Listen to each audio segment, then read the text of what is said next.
Good evening, Zaru. How are you doing? Good evening, everyone. Uh, Give me one moment. I am almost ready to start.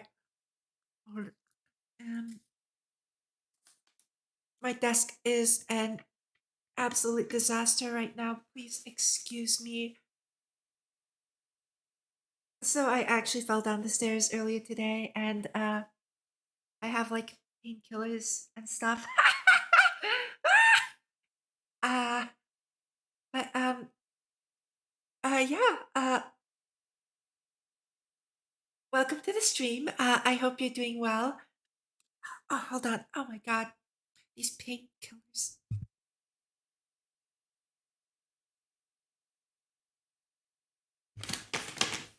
Okay. Okay. I have a clean space now. Yay! Um right. So today we are going to be reading through the Anti-Entropy visual novel once again. Let's switch over to the screen. Hi. I believe last time we left off on chapter 5. We went through 4 chapters last time, and I'm hoping to get through 4 more chapters today. There are quite a few chapters. I believe it goes up to. No, it's still on the playlist. It goes up to chapter 26. So we do have quite a ways to go. Um, but yeah, um, let's see how far we can get. I'm going to start the other soundtrack. And no, I didn't. I did not take Night Glow off the playlist. It's still there. It it's the first song. But right, I say what now? It's the first song. It's the first song. It's the very first song. It's Nightglow. I also figured out how to make the YouTube playlist loop itself, so it's it'll be a lot better of an experience. It'll play through both albums, I hope, without stopping. I hope. But yeah, it's a little bit of a cry first before we start.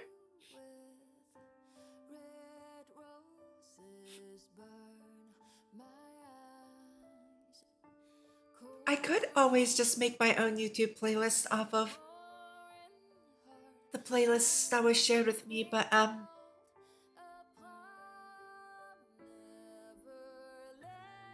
yeah.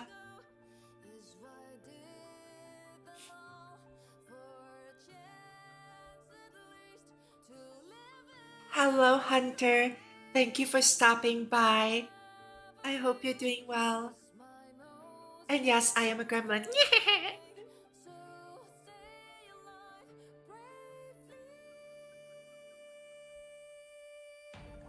Hello. Eating lunch? Ooh, what are you having?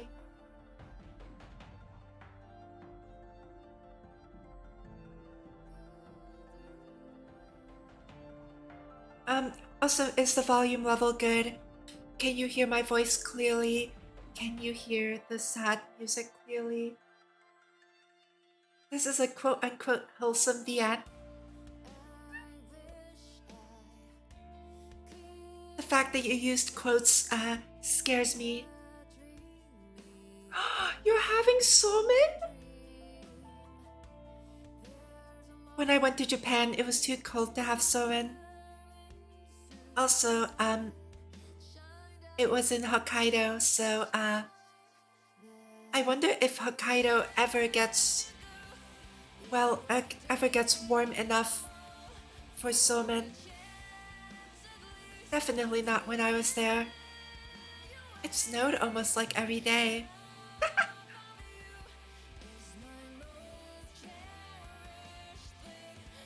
But that does sound quite delicious. I hope you enjoy your lunch. Okay. If there's nothing else. Cold and colder only. Yep. Yeah. I had a feeling.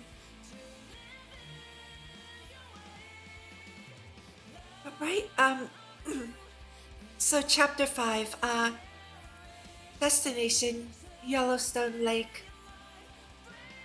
So last time, as a quick recap, we were introduced to the main cast. So Einstein and Tesla, who you can see in the back over here. Tesla actually looks so cute sleeping on Einstein's shoulder. If she heard me say that, she would probably strangle me.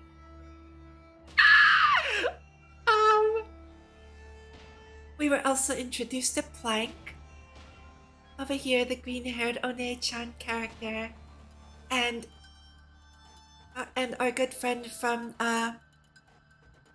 chapter 11, or was it chapter 12? The Sea of Quanta chapters of Honkai Impact 3rd, our good friend Dr. Schrödinger. And we were also introduced to Welt Joyce, who was transferred to the facility as a test subject, as well as Elias, or the Finn as he is affectionately referred to as, who is Joaquin's father. Okay, and all of them, Tesla, Einstein, Finn, and Welt, have traveled to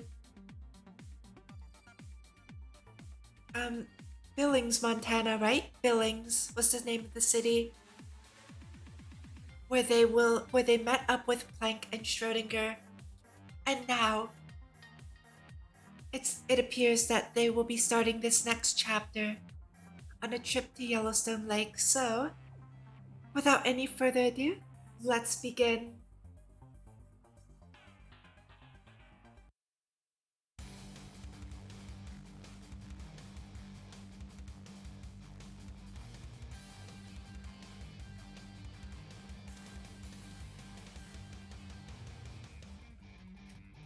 Destination Yellowstone Lake. Let's go.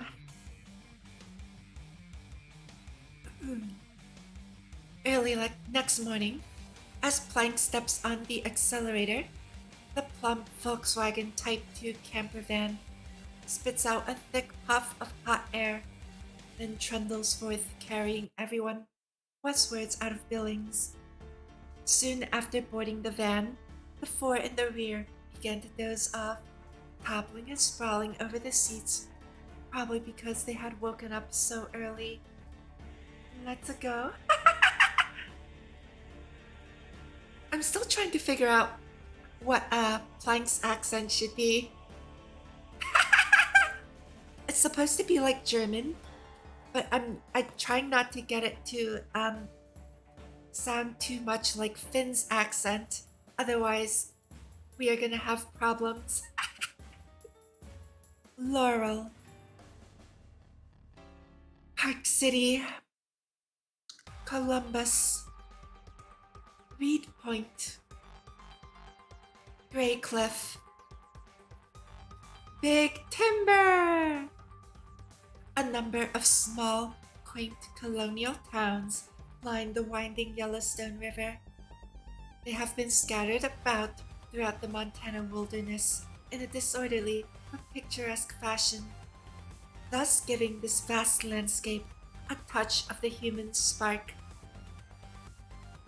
Despite having traveled along this route many times, Schrödinger continues to silently admire the bleak scenery outside the window. Oh, Montana, so pleasant. This wilderness filled with serenity is most suited for emptying your mind and calming your mood. Hmm. It would be better if there were fewer people. Ah, oh, excuse me. I screamed really loudly when I fell. Give me one moment. I need to fix my throat. Ara, would you like to go to Alaska then? No, this is enough. No matter how you look at it, there are too many mountains near Anchorage, Nanodesu. Anchorage is the largest city in Alaska, the United States. It is located in south central Alaska on the eastern foot of the Chugach Mountains. Also, about Alaska, don't be fooled by how it looks on a globe, or on a map rather. Because of the Mercator projection, Alaska looks much tinier than it actually is. If you take the actual size of Alaska and compare it to Texas, you might be in for a surprise. It's pretty big.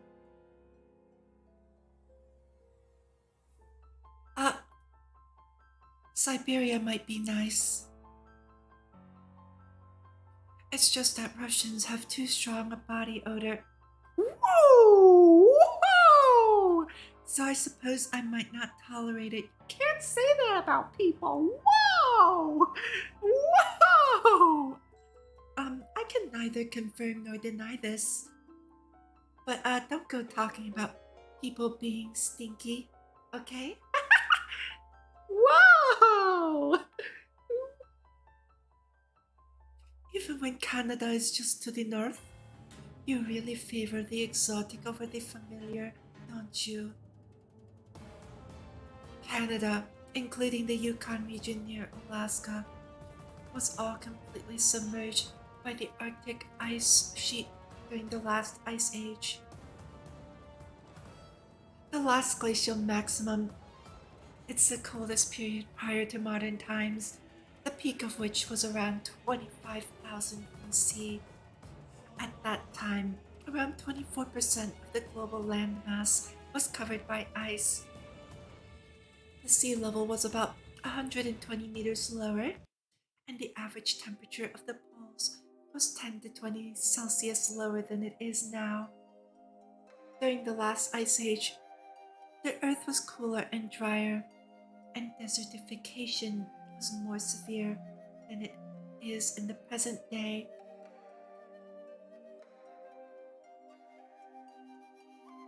That's pretty cold.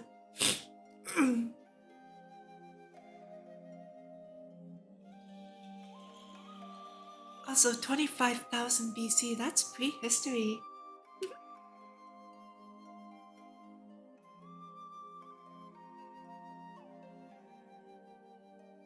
Teacher, do you reasonably think we'll ever be given an opportunity to work over there, Nanodesu? Nanodesu-ka? Be that as it may, but Siberia isn't under our jurisdiction at all, yeah? Yes, but the Babylon laboratory is there.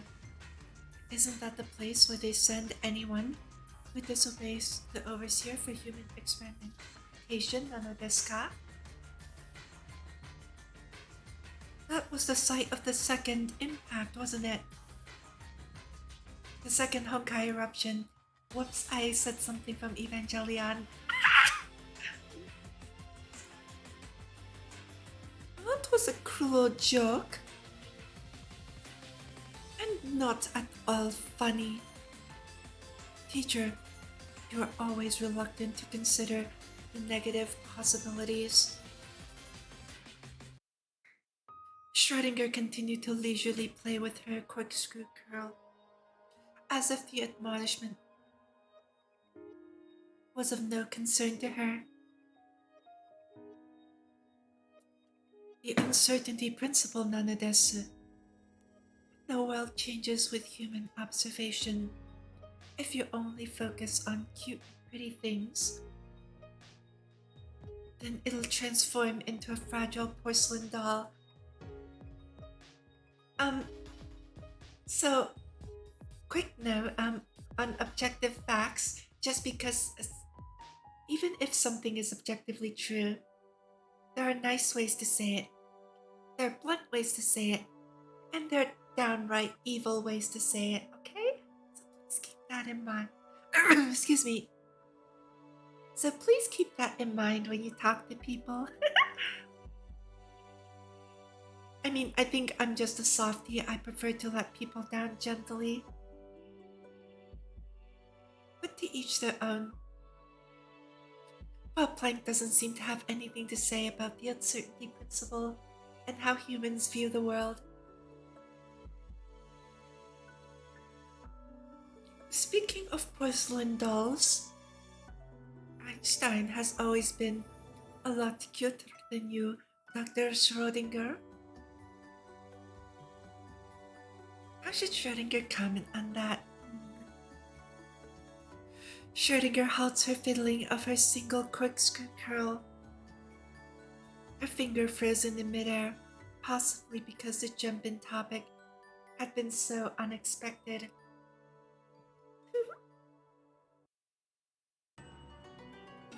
You Austrians will need to practice for another 100 years if you dream of ever surpassing us. Yes, I fell down the stairs. So I have a humidifier in my room since it gets really dry around here. And it emptied in the middle of the day. So I don't know why, but instead of going to the bathroom to fill it up, I went downstairs.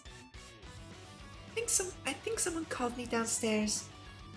I may have gotten distracted. And yeah, I guess a bunch of stuff happened. And I took the tank for my humidifier upstairs and I spilled it. And then I stepped on the spill and I slipped and fell. Now, luckily, I fell forward, so I softened the fall with my arm. But my elbow hurts quite a lot, and I screamed really loudly because it hurt a lot. So, lesson learned. Don't fill up my humidifier downstairs. Do it in the bathroom.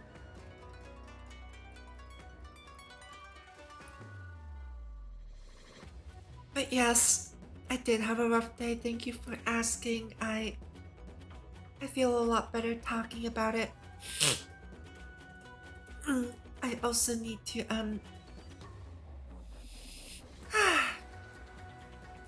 give me a moment, let me have a drink.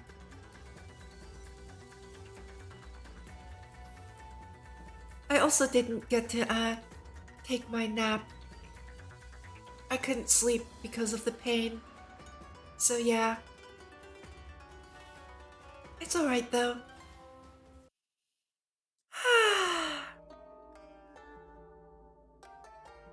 Okay, Bavaria, also called Bayern in German, is located in the southeast of the Federal Republic of Germany, and it is the largest state in modern Germany.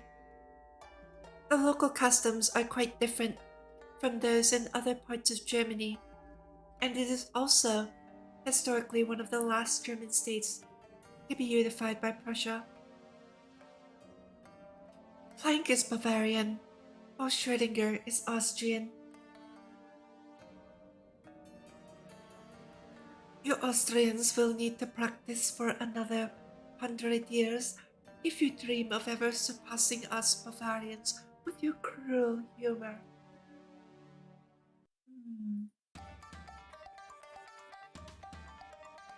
Teacher, Discrimination on the basis of nationality is unbecoming behavior, Nanodesu. Didn't you just call someone out for it smelling bad? Schrödinger! Aha! That is why you still need to cultivate yourself. Not only is your entire present steeped in Sturm and Drang, but you are also a little out of touch with the common sensibilities. How can you ever find a boyfriend like this? Ooh, Nechan! Schrödinger is speechless.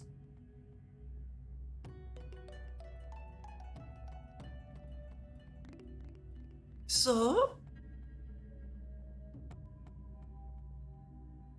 Isn't that convincing enough as a reason for change?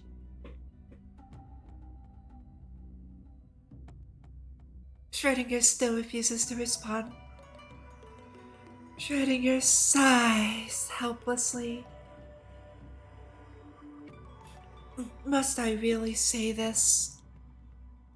Teacher, this is all about your own anxiety of being single.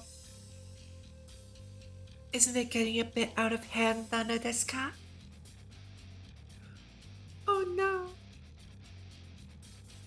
You meanies! That was totally not cute at all.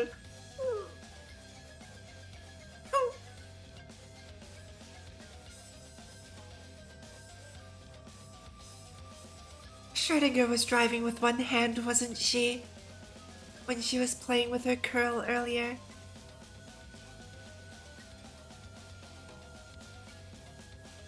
When Welt opens his sleepy eyes once more, he sees that the driver of the Volkswagen Type 2 camper van had been replaced by a gloomy corkscrew ponytail. Oh, that makes a lot more sense. In the front passenger seat, a pair of long legs are propped up against the windshield. A skirt is slipping to one side in a rather ungraceful manner, and loose strands of long hair cascade down the back of the seat like a waterfall. Also, the professor happens to be snoring in a rather unladylike manner. Oh, Nechan! Just out of Livingston. Now we are driving south along Route 89, Nanadesu.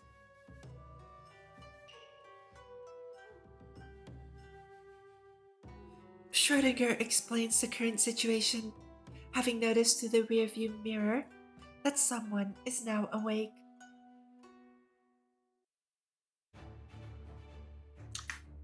Then let's check out the situation in Yellowstone first.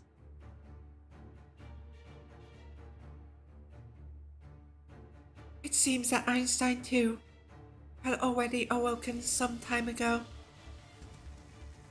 Peeling her seemingly drowsy eyes open,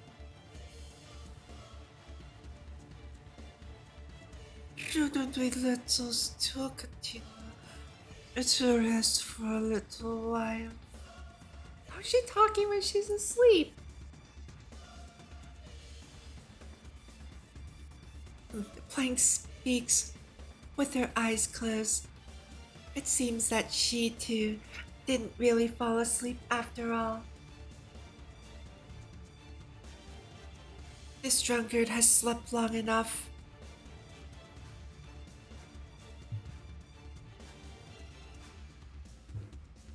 Without another word, the mophead with light-colored hair punches the red twin tails in the head. Oh, that's so mean! Also, she was drunk.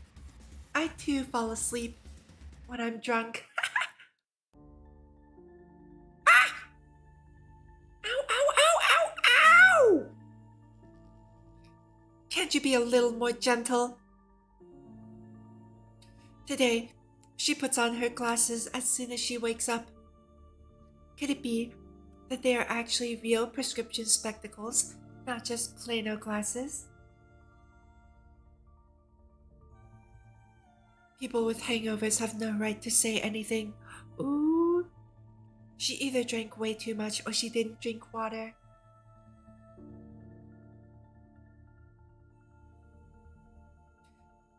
Einstein gives her a disapproving glance. Is the Finn awake too? Phew! I raise my hand. A familiar frivolous voice transmits from the rear of the van. He seems quite energetic. Knows that everyone is awake? Let us begin with the basic geographical situation. Okay. Schrödinger skillfully changes gears and slows down the van to an appropriate speed.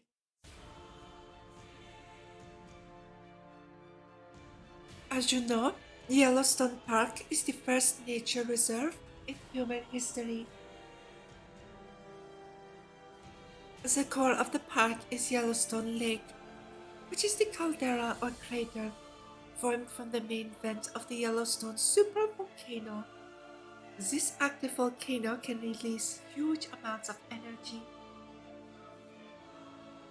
If it ever erupts, the volcanic ash it brings will reduce the average global temperature by about 10 degrees for up to a year. 10 degrees? Well, doesn't quite understand the significance of Planck's point. Wait. 10 Fahrenheit or 10 Celsius? Because that is a huge difference. Ooh, Planck forgot to use her units. Ooh. This means that soon after the disaster, the overwhelming majority of tropical or subtropical crops will die off, resulting in failed harvests. If the response is not adequate, it is no exaggeration to say that devastating famines and plagues will spread throughout many countries. How? Relax, that's not something we should worry about in our lifetime, Nanodes. Schrödinger squints at Welt through the rearview mirror. What's more, if we happen to lose to the Honkai, these anxieties, they will all cease to have meaning anyway.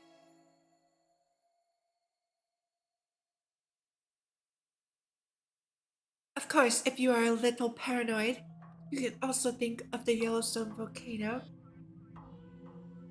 as part of a Honkai luxury extra value set meal, specially prepared for humanity's enjoyment. Set meal. The destructive nature of Honkai can manifest in a myriad ways. Red Twintails adopts the pose of a lecturer. The Black Death, the Ice Age, the World Wars, all of these had the shadow of Honkai within them. Not to mention, analysis of war criminals has shown that they had often been eroded by small quantities of Honkai energy. Indeed, there were even one or two specimens where the Honkai energy density had reached several times the lethal dose. Wait, it was all Honkai all along? Always has been.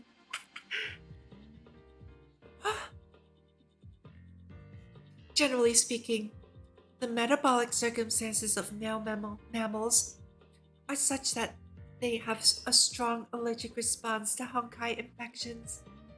In other words, men's adaptability to Honkai is usually very low. But occasionally there are exceptions. Whether it's a male war criminal or you yourself, these are all exceptional cases. Uh, me?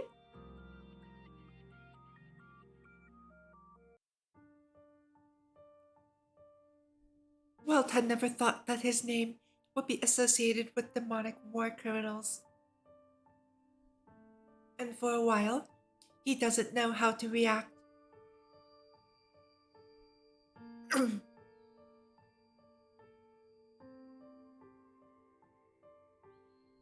Give me one moment.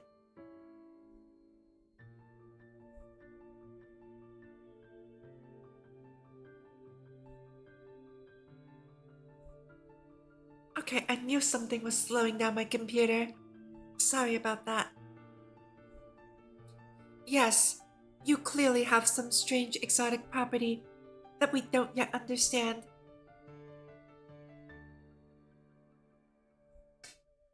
The organization has conducted so many experiments on you, a point you should already be painfully aware of.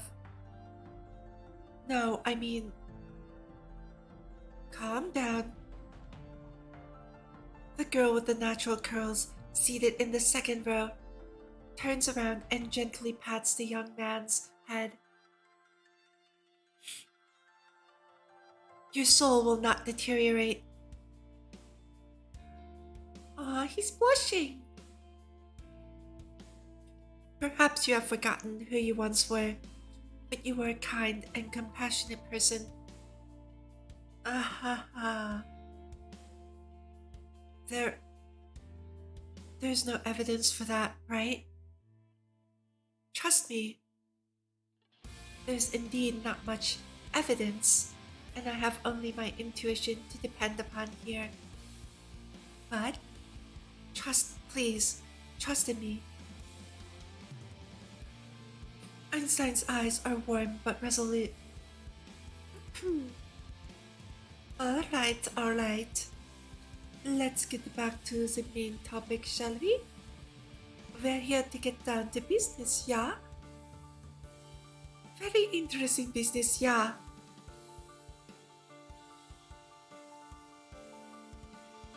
Finally, no carbon-14 could be detected in this sample.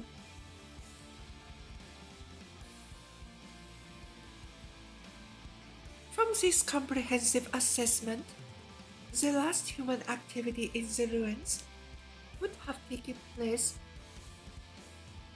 at around 50,000 BC, with the margin of error no more than 10,000 years. That is all. It is still incredible. The Finn clasps his hands together, sinking into deep contemplation. I did not expect that during the era of the previous civilization, human activity was already present in North America. It's analogous to us having research stations in Antarctica. And it does not contradict our current understanding of the previous era. Plank absent-mindedly plays with her long hair, as if in deliberate imitation of Schrödinger from before. No. The scale of this is incomparable to archaeological ruins in the old world. Things may not be as simple as you say. the Finn continues to prop up his chin with his clasped hands. Hey, that's a Gendo pose!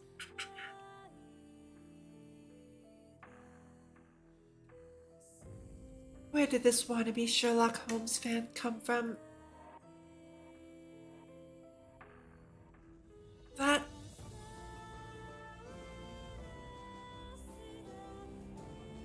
Well, too long ago had been scratching his head in confusion, now raises his hand.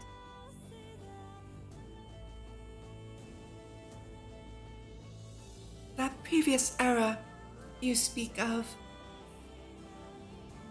What is it exactly? Hmm, now we're at. Ah, no, we haven't arrived at Gardiner yet.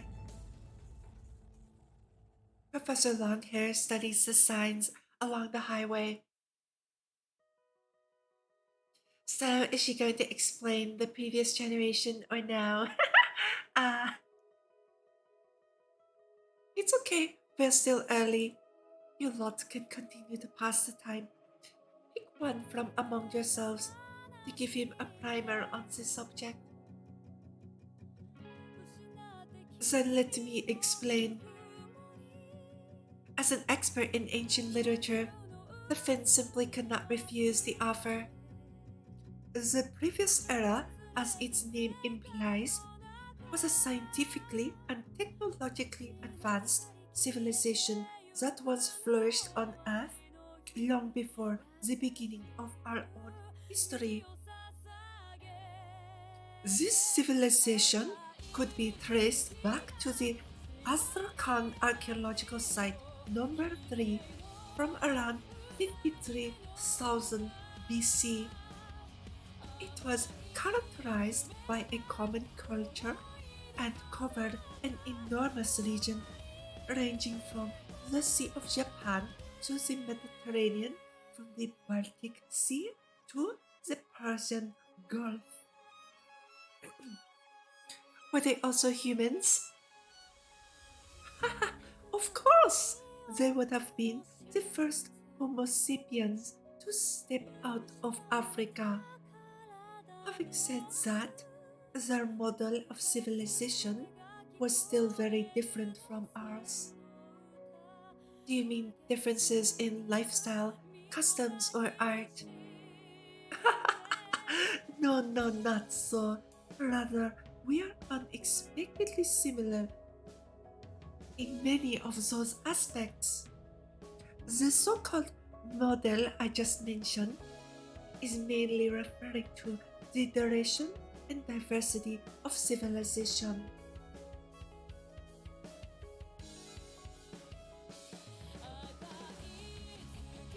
For example, our civilization today can be traced back to a few regions such as the Middle East as early as 4000 BC.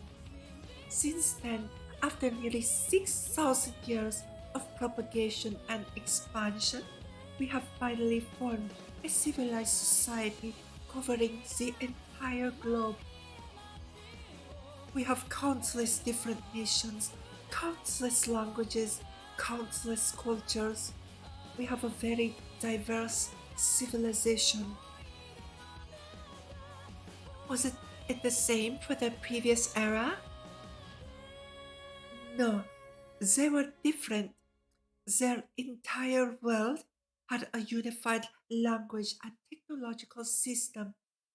In our world, also the Greco Roman, British, and American cultures have been very influential. They remain far from reaching that level of hegemony. If we were to find a better comparison, the matter of unity is more like that of ancient East Asia, where every other nation around China uses Han Chinese characters in some form or another. So you're saying their cultural diversity was actually very low? Moreover, they seem to have preserved the entire American continent in a pristine, uninhabited state, just like how we are now protecting Antarctica. To put it simply, it's almost as if this land was not their primary source of economic resources.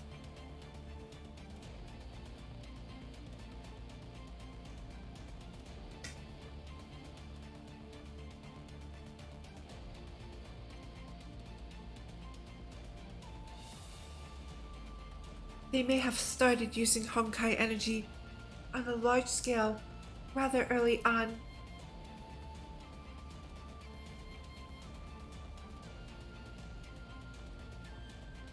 If that were the case, then it doesn't make sense to settle in an area lacking in Honkai energy.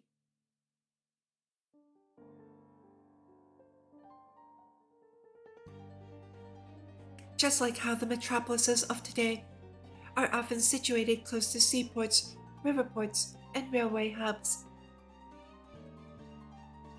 Isn't Honkai a shockwave or radiation like thing?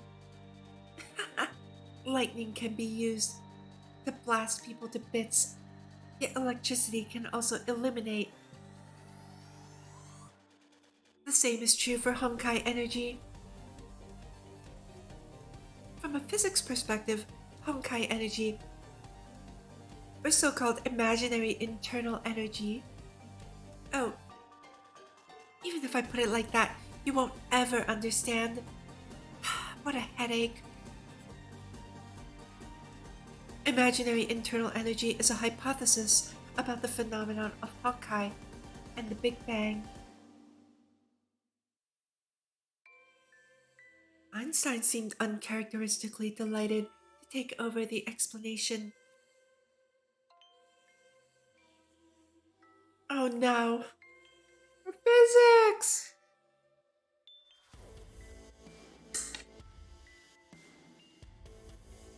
One moment. I need to take a deep breath.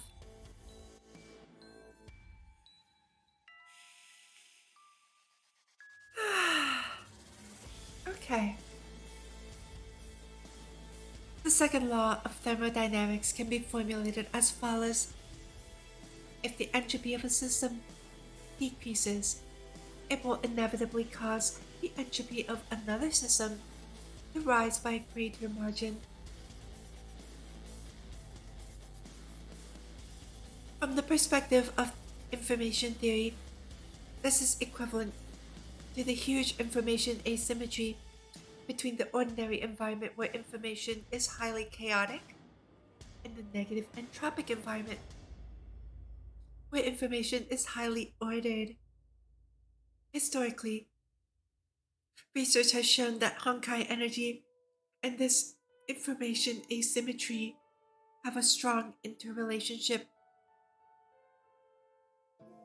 Mathematically, the imaginary internal energy belongs to the collapsing convergent manifold, while the so-called divergent manifold, that is, the four-dimensional space-time that we can usually perceive, contains the thermodynamic manifestation of real internal energy. Oh my goodness. Help! No, no, no. I vaguely understand, but physics is not my field of study. Oh, what the heck? One sec. Okay, sorry about that. Together, these can be mathematically expressed as a higher order complex function, and as a result, it can be used to predict Honkai fluctuations at the subatomic scale. Therefore, current researchers generally suspect that this imaginary internal energy is Honkai energy, or at least a major constituent of it. I hope I don't need to fully understand that, because to be perfectly frank, I don't.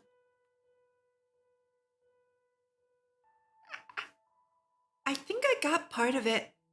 It's like saying that what is it? Like there's like some unknown energy, right? Pushing everything forward. And when energy moves between things, you end up with more on the other side. So the extra is just being attributed to Honkai. I think that's what they're saying. How about that? Do you understand a bit more now, Assistant Welt? Welt is speechless. I think he's in the same boat as me. I understood Jack all. Yay! He's just like me, for real, for real.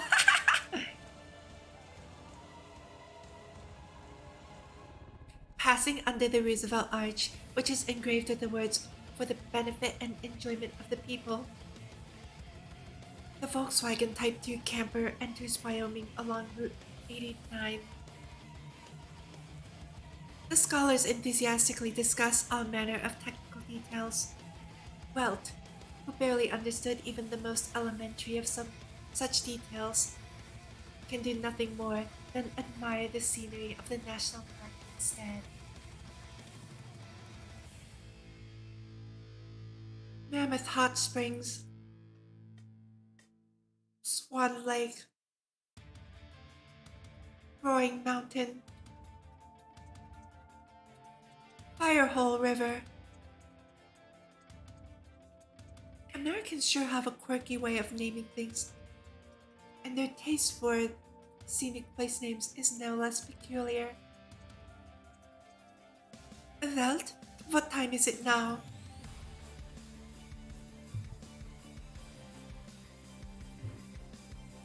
Plank, who had switched back to the driver's seat, suddenly seems to remember something and presses Welt for the time. Give me a moment. The young man, lacking a wristwatch, twists his body to grab the wrist of one of the girls in front of him. Oi, oi, oi! Do you choose death?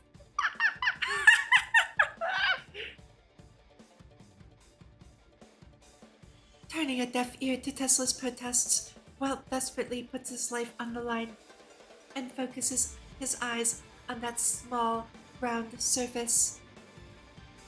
Report for the professor.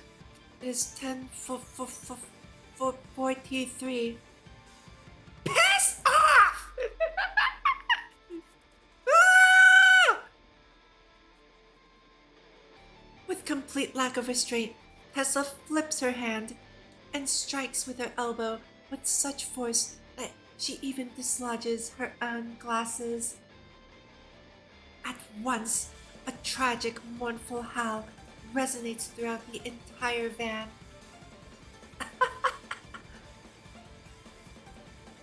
Anyway, looks like we need to catch up. The long-haired big sister violently changes gear and immediately slams on the accelerator. Those who are here for the first time, please look to your right. The camper suddenly lurches forward, passing by several sapphire-colored springs, then crossing over a large bridge. Then, it turns off the main highway and rushes up a relatively gentle slope.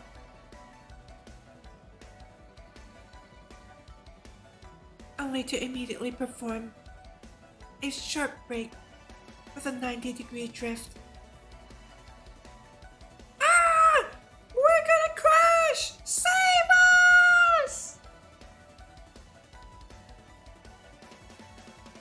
And, right at this moment, with the Welt still in a state of shock,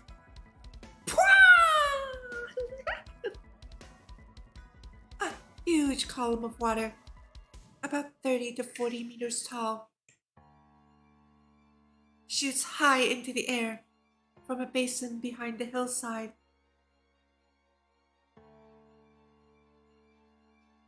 Spewing out a large quantity of white mist, much like a volcanic eruption.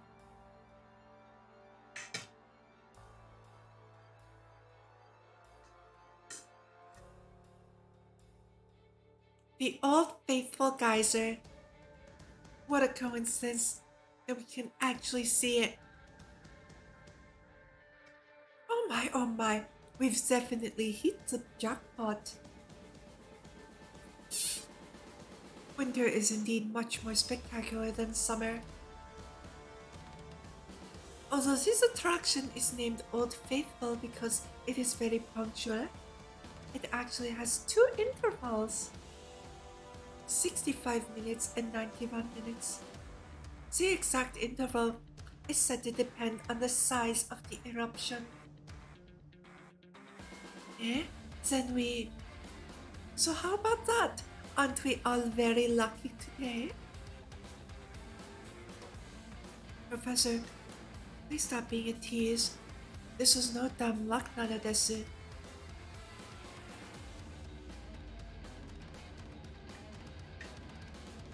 Especially given that the park forecasts and updates the eruption times every day. Plank got killjoyed by Schrödinger again. Schrödinger, always. No matter the situation, you just say something, anything. And all sense of mystery and wonder is dispelled. Oof.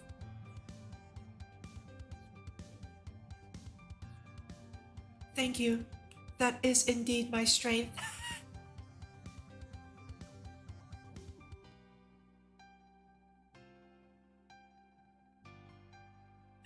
Did we finish the chapter? Okay. We finished the chapter, yay! Okay, this is the next chapter. If you need to stretch, I am going to stretch. Because I sure need it.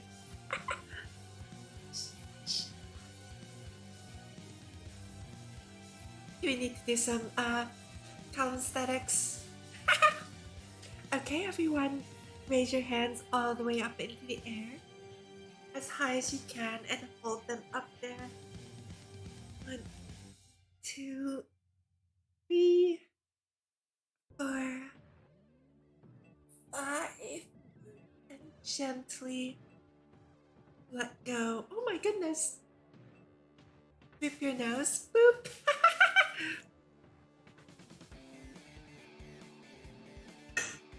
If you need a sip of water, now also is a good time to do so. I just finished the little snack I brought with me to the start of stream. Let's get some water.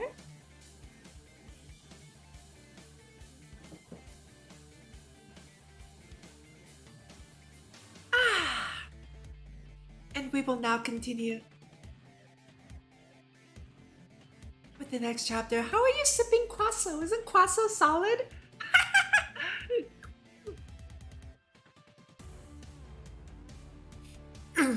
Mountain time, 11:38.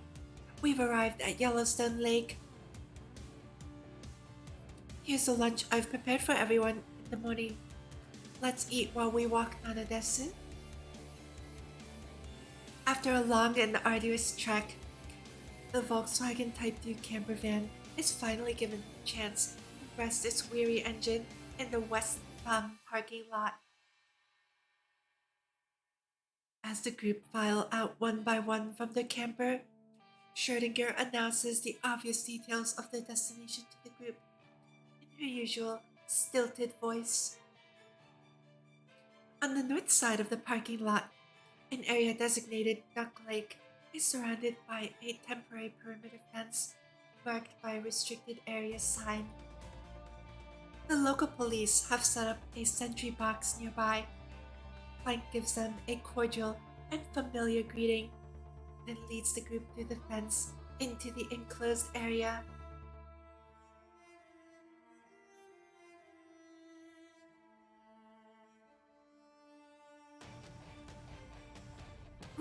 Passing through the fence, it becomes clear that Duck Lake had long ago been drained of water, and the lake bed now lies in full view of everyone. Velt is puzzled as to why the scene before him resembles a stone pit or quarry instead of an actual lake. Hasla furrows her brow and immediately ducks behind Welt to hide in his shadow. She seems to have noticed something. What's the matter? What rotten luck! Of all the times it could happen, it just had to be today. Huh? Lost and confused as usual, Walt begins looking around in all directions, searching for an answer. But all he seems to notice is a group of people dressed impeccably in black, riding an open top elevator from the bottom of the lake. Quet's Lake, heading up towards them. And this group appears to be led by a woman dressed in a masculine leisure suit and wearing a ponytail. She certainly cuts an extraordinary figure. At the same time, Welt can feel Tesla frantically tracing circles on his back with a finger.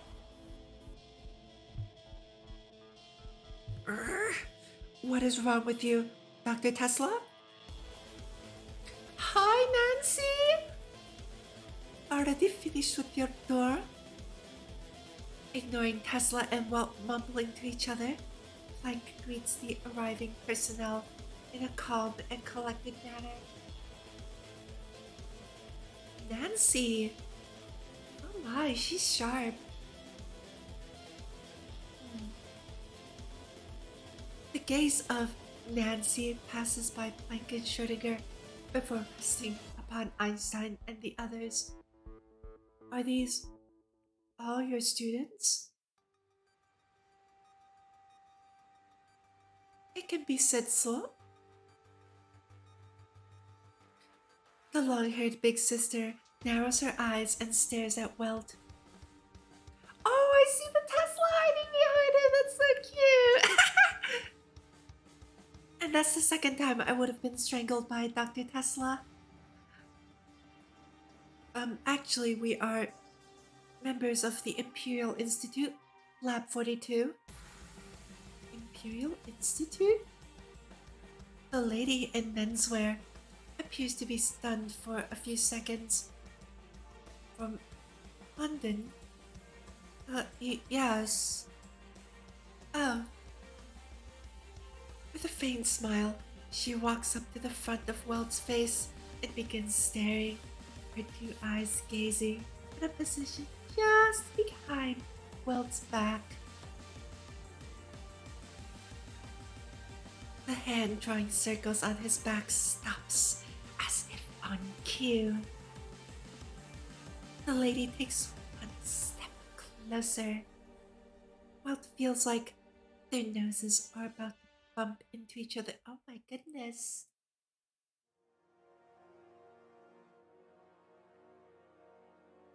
Although Welt can hardly breathe properly, the other person's gaze remains fixated on a specific spot behind Welt's head, as though Welt himself is a cloud of transparent air. Tesla, she's trying her best to hide! Perhaps I should, move out of the way?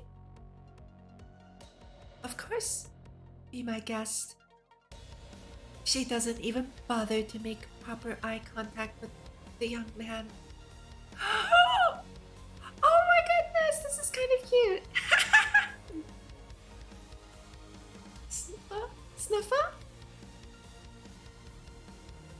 The menswear lady extends her neck and begins sniffing around Tesla's body. What are you doing? Sniffer, sniffer, sniffer. Hey! That's Sakuhara! No Sakuhara! Sniffer, sniffer, sniffer. Einstein! Planck! Schrödinger! Aren't you going to come here and help me deal with her? Sniffer, sniffer, sniffer.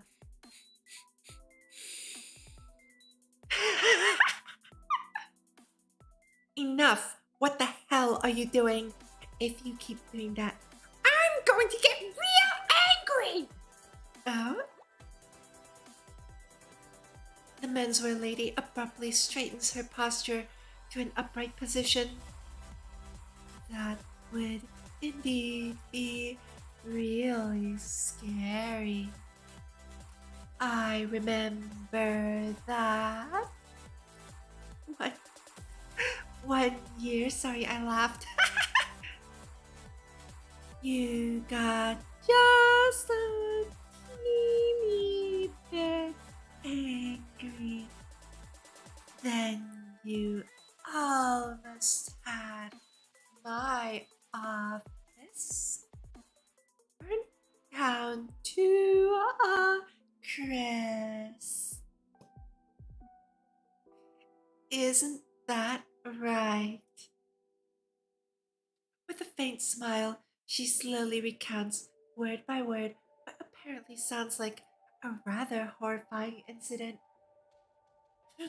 That incident was not my fault, but still, I think it was a good thing that your building burned down and collapsed, you cheapskate. On the opposite side of the ring, Tesla refuses to back down or show any weakness, instead tossing back a look of disdain. I cannot communicate with someone like you who lacks common sense in fiscal matters. I cannot communicate with such spoiled, filthy rich brats who grew up in privilege and wealth.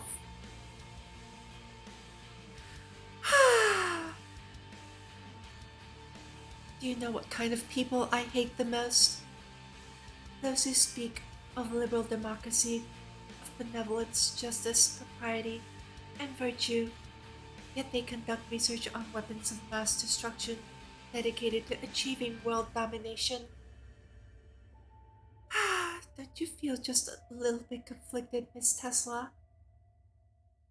Yes, you're not fond of inventing weapons, but do you think that even if you stop inventing new weapons, there'll be no more people dying from wars? There will be a day when both sides of a war will no longer be able to bear the cost of starting one.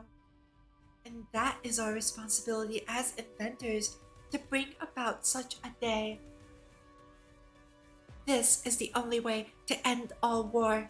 Oh my goodness, getting philosophical all of a sudden. What else did your family do apart from filling their coffers, winning the approval and praise of the pampered rich?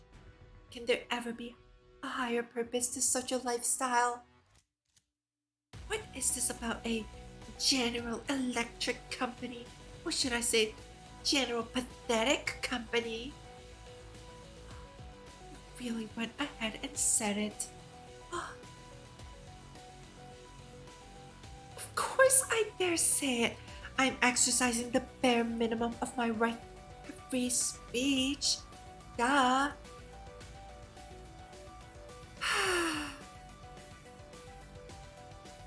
Okay then. Free speech. For a loser. Oh, for a loser who refuses to speak politely, a minor mishap may be considered a major blessing, don't you think? The mouth of the menswear lady twitches a little, and she makes a gesture as though she is signaling for someone. You? What do you think? What are you thinking of doing?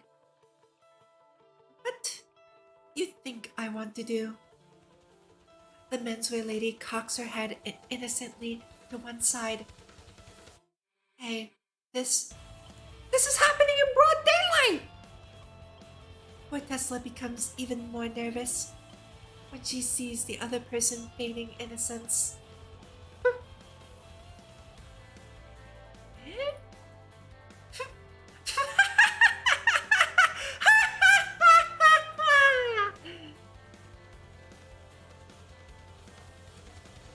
The menswear lady cannot hold it in anymore. Without any hesitation, she begins laughing heartily towards the sky. Ha ha ha ha ha! I just imagine her doing the Titus laugh, where Titus from Final Fantasy X, where Titus throws his head back and laughs really big, like ha ha ha ha ha ha ha. That's what I imagine her doing right now. And the previous feeling of tension and aloofness completely evaporates. You scoundrel! What are you laughing at all of a sudden?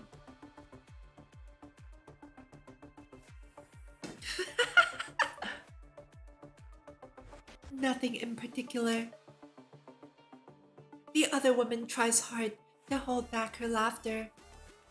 I just wanted to say something like that once in a while.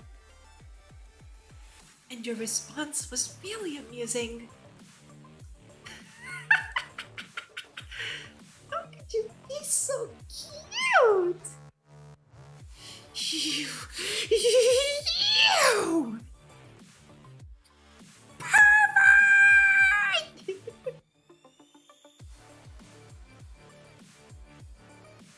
A few minutes later, I too understand the current situation. The menswear lady, who had long since recovered her cool demeanor, nods indifferently. The investigation will be left to you.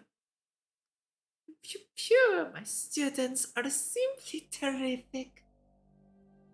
The long-haired big sister makes an exaggerated motion to imitate the firing of a submachine gun. Yes, indeed, especially that red-haired one. She seems full of fighting spirit now. Tesla is pouting. Look at that cute pouting face. I will gladly get strangled a third time.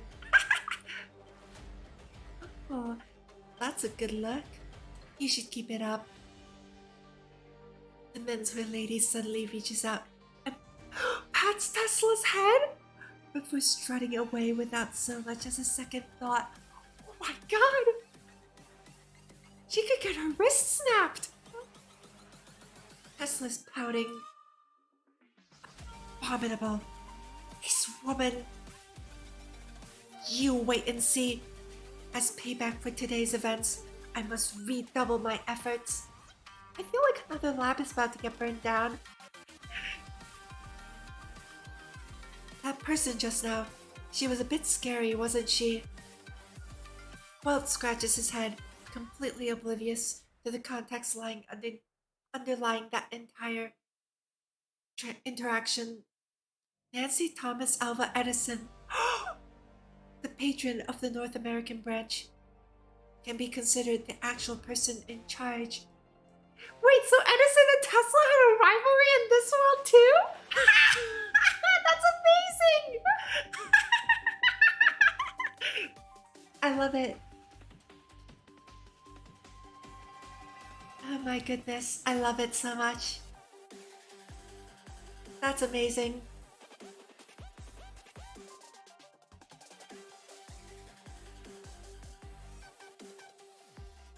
Many people in private refer to her as Princess Nancy.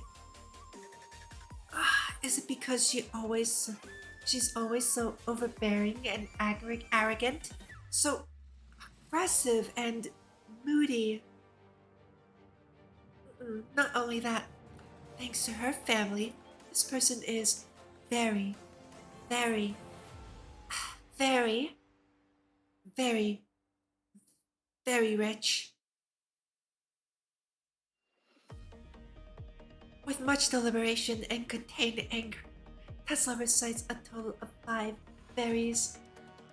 It is fair to say that she bought up the entire North American branch. I guess at a certain point, money does buy secret organizations, doesn't it? Isn't Jigsaw supposed to be a secret organization? Even if it's the North American branch? Huh? Isn't she a very powerful person then? It should be said that she is more powerful than you could ever imagine. Red Twintails pouts with a slightly despondent expression. She is undoubtedly a genius. Whether it be the art of invention or the art of business, she is still a genius.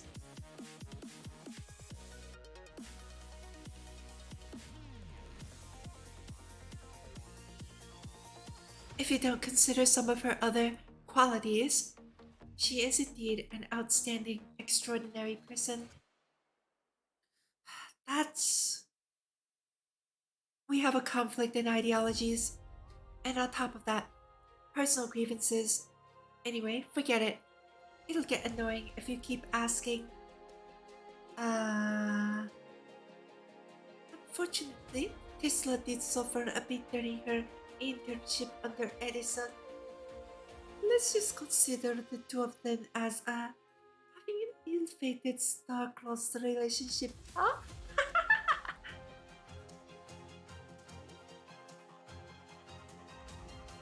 As Professor Plank explains, she takes her turn to pat Twin Tails' head. This time, she does not offer any resistance.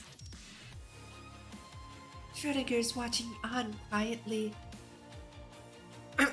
Anyway, we should end discussion on this topic. Schrodinger glances grudgingly at Tesla, pulls out her ID card, and swipes it on the activating device of the elevator. Let's hurry up and enter the ruins. And while we were advancing towards the center, to which all weight is drawn, let me save real quick before I accidentally do something. Here we go. The poetry recalled by Welt is from Dante's Divine Comedy, and then Van der Brom translation, Inferno Canto 32. Translator's note: the original Chinese text omits the last line, without which the verse does not make much sense in English. In Chinese, it would have read,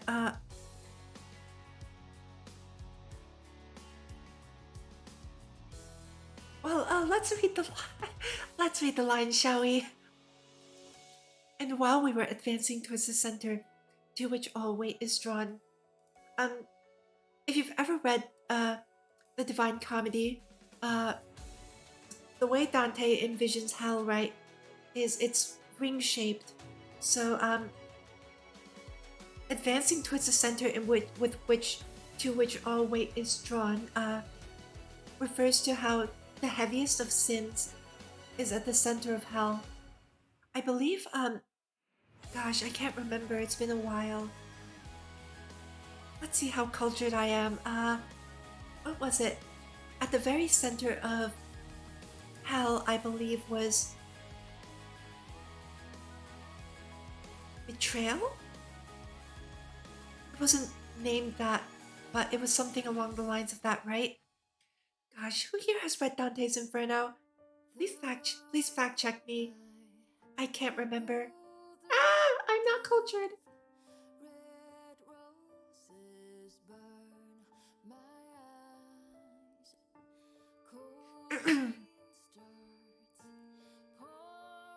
I, shivering in that eternally cold shadow. Okay, it's still the same light bulb. I know not if it was will or destiny or chance. So cold, so cold. I also do remember that the very central circle of hell in the Inferno and the Divine Comedy is frigid cold. But again, of course, if you've read that book, please fact check me. This is how it is with an open top elevator. Please bear with it just a little longer. Allah, Assistant Welt, such a delicate flower, already struggling at 5 below zero. Is that Fahrenheit or Celsius? Because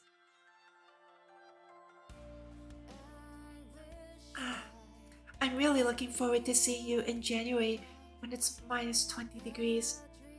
Just to see your reaction.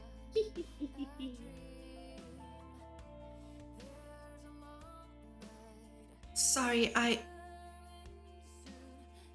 really don't like the cold.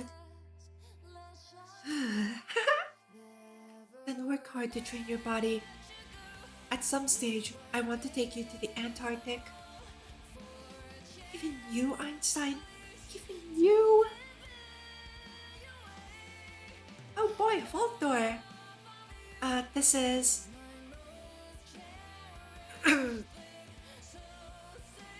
a Although it is difficult for anyone half frozen in the cold wind to express any sort of emotion, Walt's eyes betray his great shock at the scene before them. It is a large, solemn yet incongruous looking door.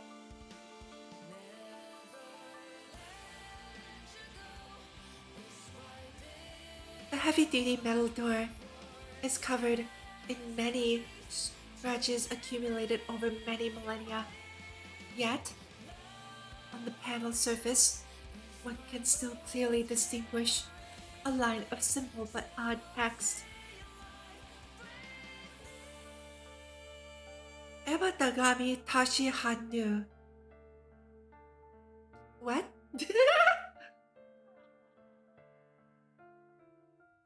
For the next generation to fight, it is up to us. It is for the future that we must fight.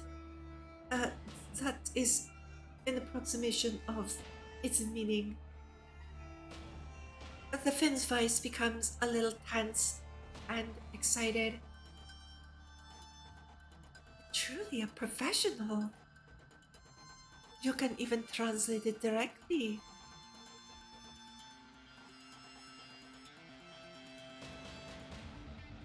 Well, the librarian scratches his head, embarrassed. It's just that, compared to the others, I have an access to research materials that are a lot closer to the original source, I guess.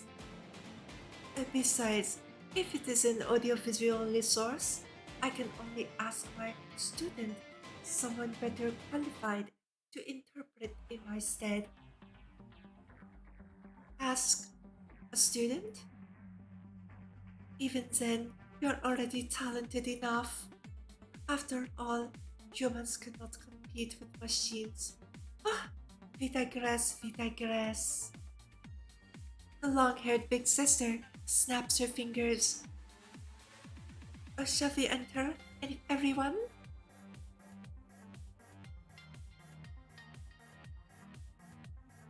Walking through the ruins while chewing on a meaty burger. Well, this is truly a novel experience.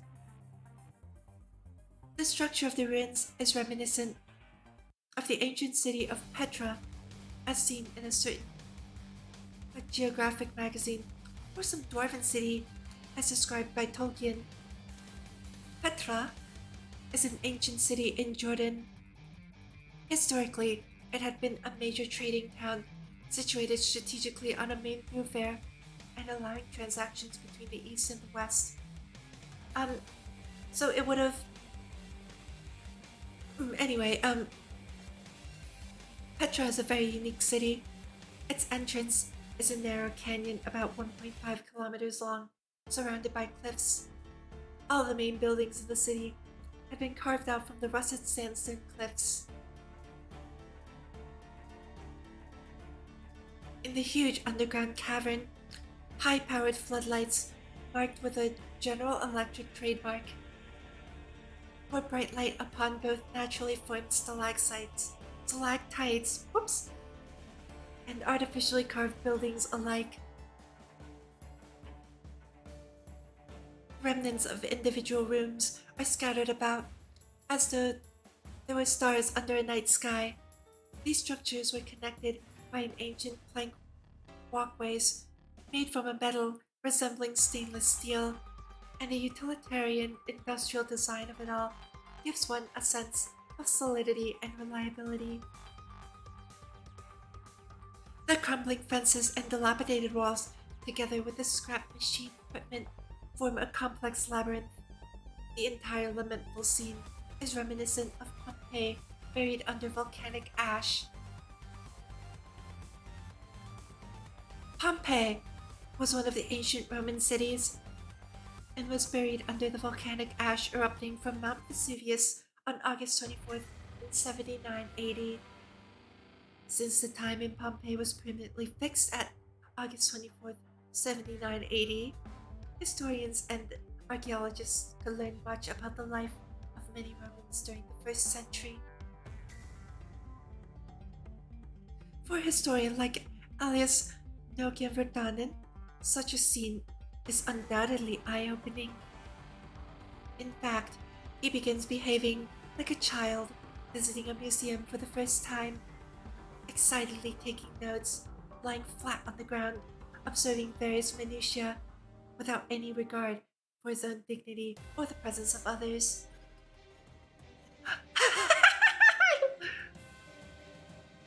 Wow, MILA! With tomato sauce on his face, Dr. N is completely mind blown. Is that a GECK? Spewing breadcrumbs from his mouth. Ew! Dr. N dances and gesticulates with joy. Look, look! There are formulas left on this blackboard. Alas, it's too faint and I can't get the general gist of it. Speaking of which, what was the name of that one theory you guys were studying? Something about M theory, correct? Okay. M theory is a theoretical system of physics that attempts to unify various forms of superstring theory on string theory. I believe string theory was recently disproven, but I could be very wrong about that. Again, I am not any kind of scientist. Although a complete formulation of M theory has not yet been found, this theory should be able to describe abstract objects called branes, a membrane-like set of points in high-dimensional space, directly generalizing from the concept of a single point in one dimension, as well as being able to approximate 11-dimensional supergravity at low energies.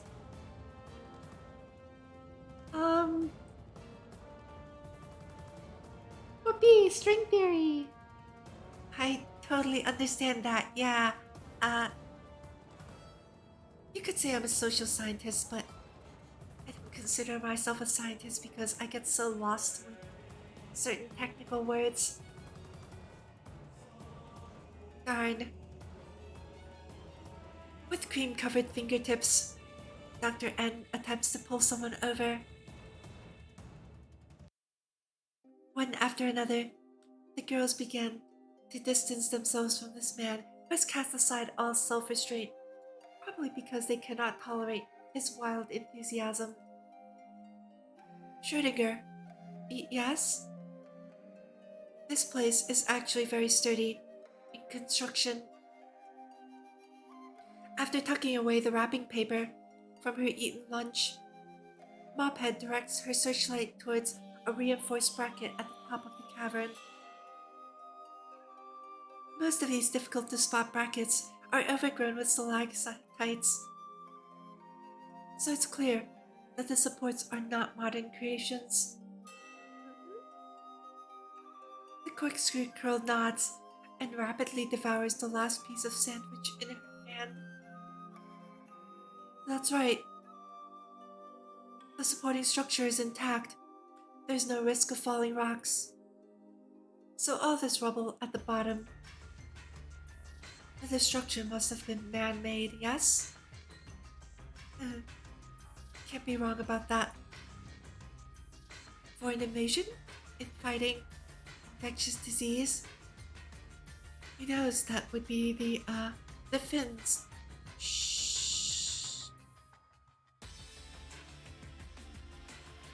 Schrödinger was midway through her response when Einstein suddenly places her index finger on her own lips. You hear that? Seems like there's some noise. Schrödinger shakes her head. I can't hear anything either.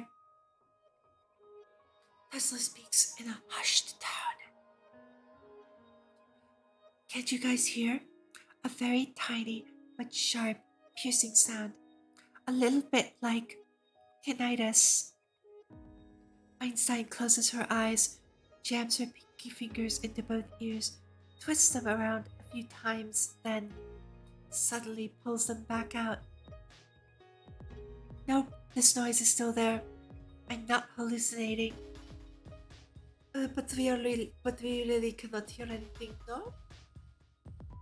The Finn, who had finally wiped his face clean, stares blankly at Welt.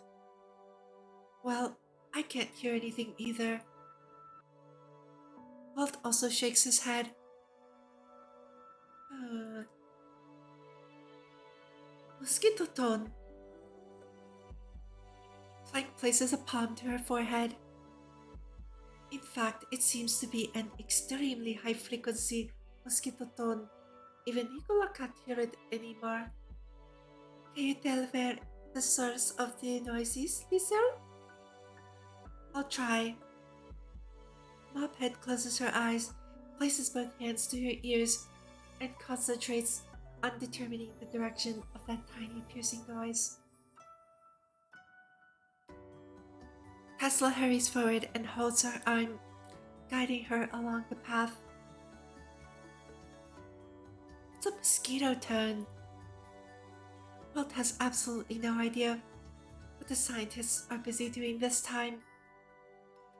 In simple terms, it's an ultrasound that only a miner can hear.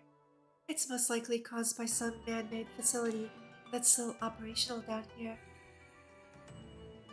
Okay, here we go, mosquito turns. Are tones specifically produced by special sound waves within frequencies of around 17.4 kilohertz.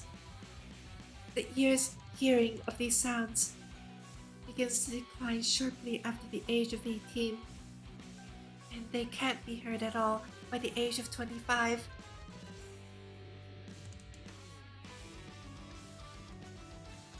On the other hand, everyday imitations of mosquito sounds, including those from real mosquitoes, produce sound waves with frequencies around 8 kilohertz, which can be heard by most people with normal hearing.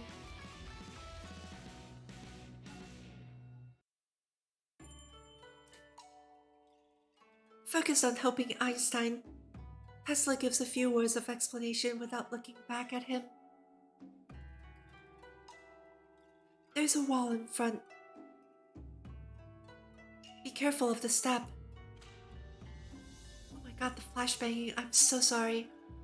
Wait, this is a dead end. We need a detour. Following Einstein's lead, the group slowly ventures into the depths of the ruins. Along the way, in addition to those baffling installations from the previous civilization, there are many relics from more recent times. Numerous bones unweathered and intact, early 19th century rifles, and even some tents that were apparently from the local Shoshone tribe. Okay, the Shoshone are an indigenous tribe that was widely active in the western United States and northern Mexico. Its language belongs to the Uto-Aztecan family. And the strategy came from Sim 5! Yay, Sim 5! Developed by Firaxis Games, Shoshone appeared as an independent civilization, and its leader was Bodhichalpa Pocatello. I'm terrible with names. Sorry about that. Their name is Pocatello. What are these? Even Walt understood that the rifle in front of him, along with the other objects, could not have been more than 200 years old. Don't know. The Finn shakes his head.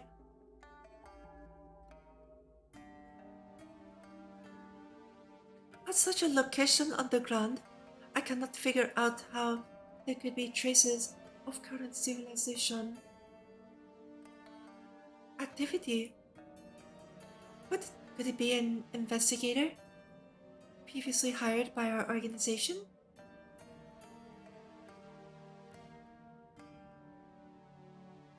Impossible. I'd never heard of our organization working with indigenous tribes.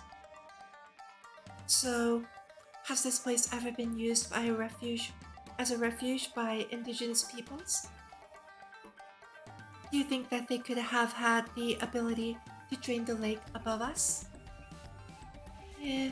With the world always changing, perhaps at one point in time, this lake did not exist?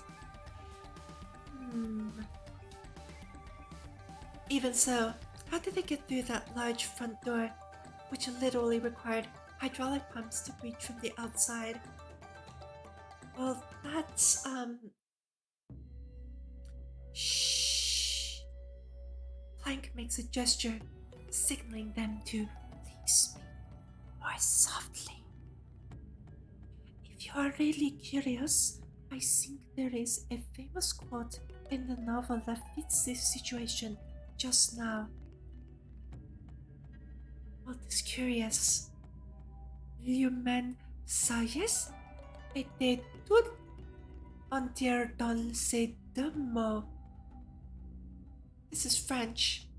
All human wisdom is contained in these two words. Wait and hope from the Count of Monte Cristo. Attendre et espoir. Attendre et espoir. Espérer. Oopsie. See, I know French. I got the conjugation wrong. Yay! Go me, right? Sorry about that. Attendre et espérer.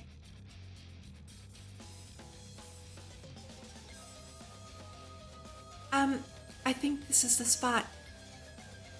The group has halted in front of a room deep in the ruins.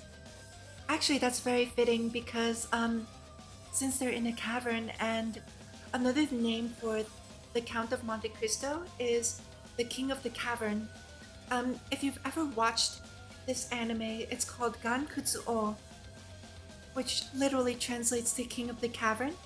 It is a retelling of the second part of the Count of Monte Cristo, but in space. Very interesting anime. I actually highly recommend it, although it does get a bit trippy with the art. Again, that's Gankutsuo, which translates to King of the Cavern. Thank you for your effort. Cover your ears and rest a while. Leave the opening of the door to us. Planck urges Einstein, while at the same time studying the mechanism on the containment door. Hold on, let me try making a crunching noise with this bag. There we go. To everyone's surprise, the mysterious door opens with only a light tug from Planck. Planck seems surprised too. I'm not that rough a woman, you know. Nobody cares, Professor. Ooh. Oh my goodness, that looks very modern, almost futuristic. On the other side of the door is an abnormally clean room. While I can't hide the text, if you look closely, there's what appear to be writing along the edges. Right, it looks like some kind of script to me. That, or it might just be lights, I don't know. But it sure does look like it could be some kind of writing. On all four walls, some material resembling plastic wallpaper has already liquefied and crumbled away, but remarkably, the ivory-colored table in the center of the room is almost spotless. On the table sits a weird machine with many tubular protrusions. Within it, red and green fluorescent lights flicker incessantly. There shall be no more strange noises from now on. Schrödinger picks up the weird machine from the table and takes out a bar-shaped, battery-like object from its base. From the look of its structural design, this should be an ultrasonic generator. I don't know how it could have remained functional for so long. Ultrasound. So the mosquito turn was just a secondary effect. Oh, I forgot to do her accent. I'm sorry.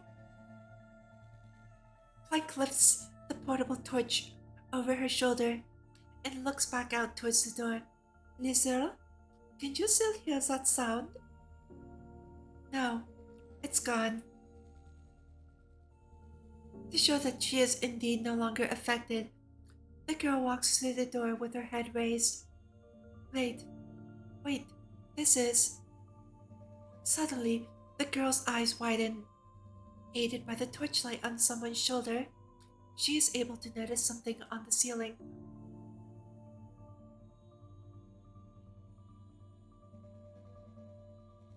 No, this can't be. This.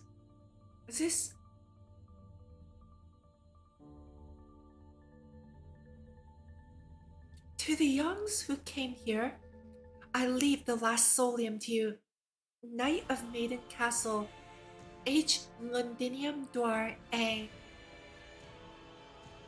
By the way, Londinium, I believe, is the old name for London. So this is left by someone from,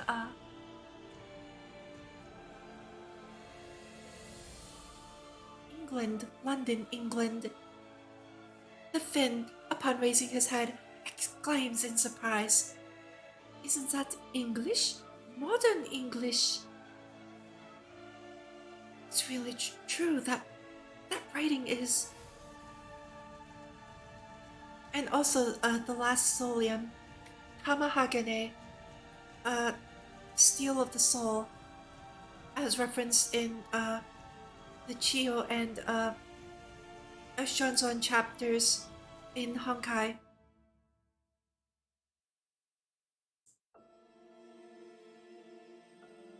To the young ones who come here, I leave the last solium to you, Knight of the Maiden Castle, H. Londinium Dwar A.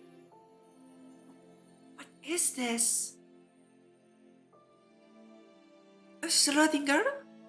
The machine you're holding, is it missing something? Well, let's see.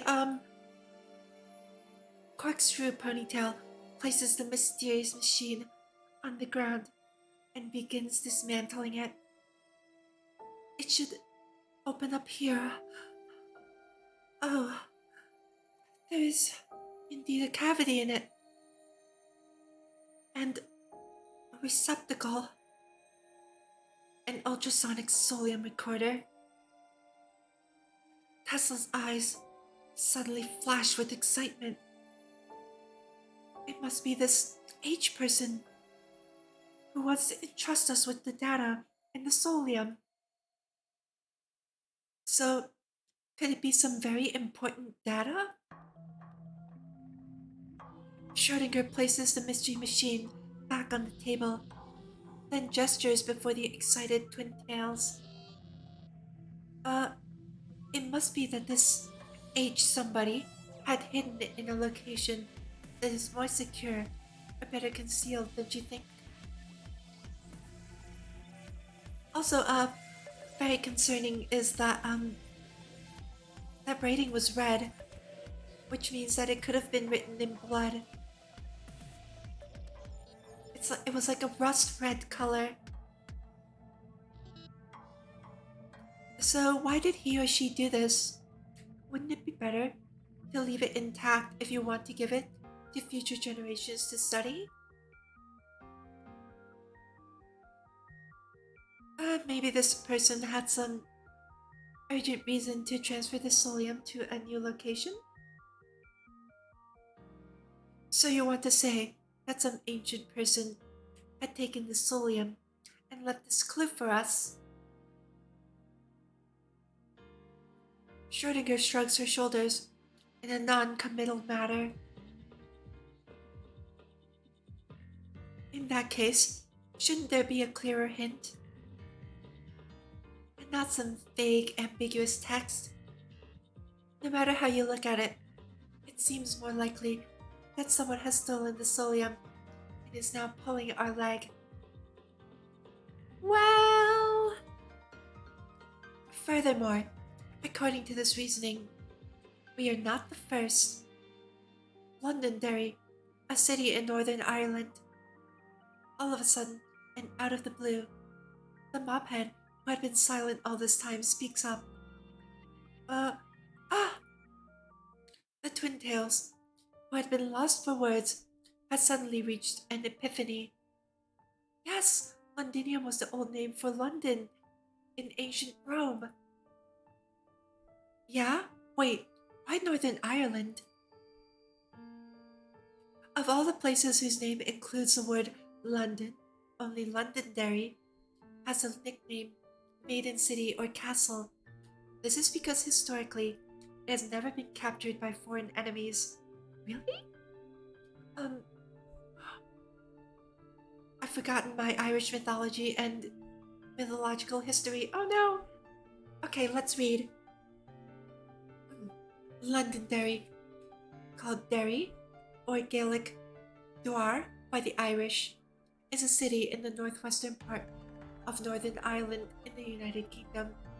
It is also the county seat of Londonderry County. The city has the nickname Maiden City because its walls have never been hit by artillery shells during the recent wars. It is also one of the very few cities in Europe whose walls have never been breached. For the average person, the city's popularity is likely to have come from the song Londonderry Air. Incidentally, Dwar is also Gaelic for Derry, so that's double the evidence. Oh, that's it. Twin Tails looks admiringly at her roommate. That may be just a coincidence still. But we still also don't know what the H and the A stand for.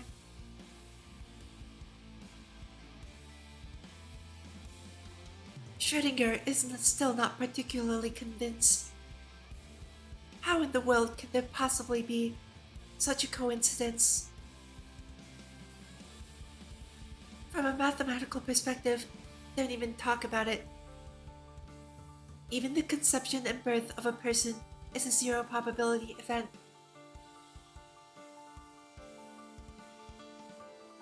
In probability theory, if the probability of an event is zero, it is called a zero probability event, which means that the event almost certainly does not happen.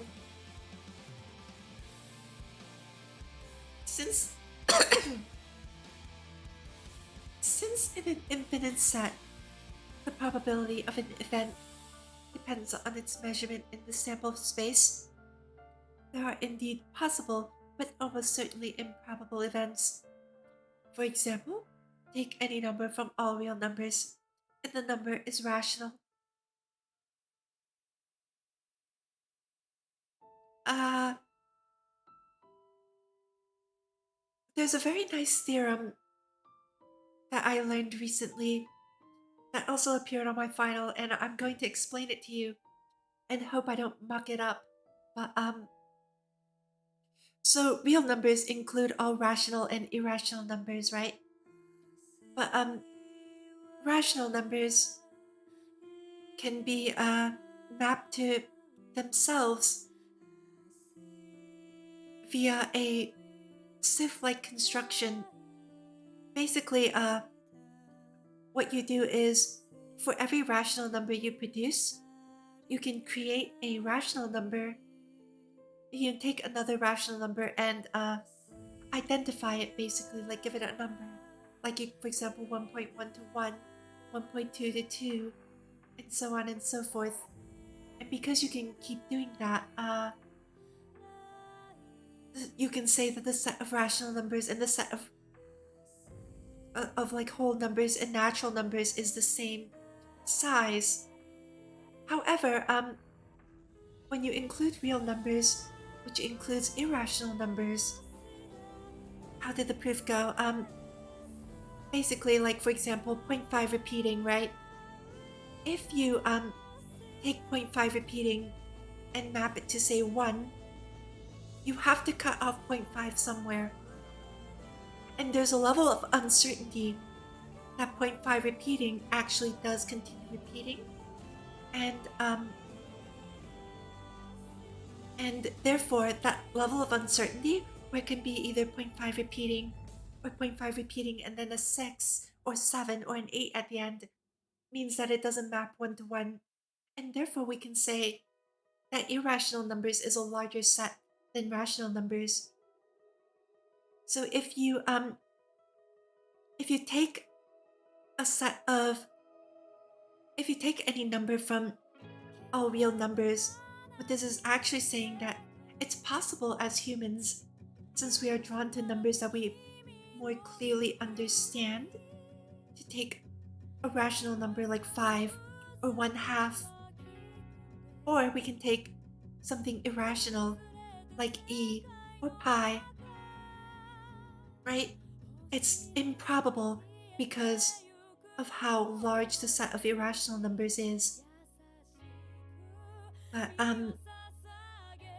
because we are human and we attach ourselves to familiarity, it is more reasonable for us to pick a rational number. That is why, in the grand scheme of things, it's improbable, but for humans, it's very probable. Phew! I'm pretty sure I got that question right on the exam. Yay me!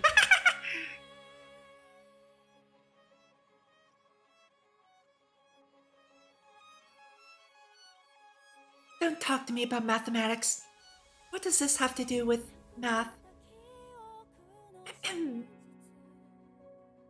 But seeing that the direction of the two girls' dispute has slowly deviated off track, Big Sister Plank deliberately clears her throat.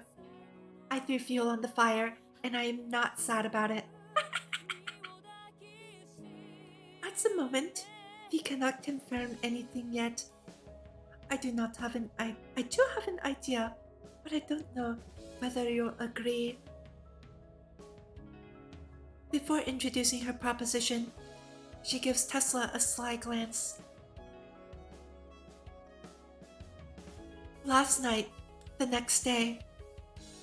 the next day, sorry, on the flight back to London, eternally bored Welt returns the playing cards to their box. One more round of that single-player game called Solitaire, and he felt he could vomit. Patience in Europe, or Solitaire in North America, is a single-player card game that has been included with Windows since version 3.0. Its official Chinese translation is quite simply a word that translates to playing cards. Interestingly, since Windows has become a standard operating system, government employees have been playing the game during business hours, and it has become a common problem worldwide. In 2006, when the then mayor of New York City, Michael Bloomberg, saw a civil servant playing solitaire with an office computer, he decided to fire him immediately to serve as a warning to others. Jeez, harsh. But also, do you remember back in the day, Windows XP came with like this really fun game called Space Cadet Pinball. Does anyone remember Space Cadet Pinball? This is such an old game. My dad used to work with old computers, like fixing them for people.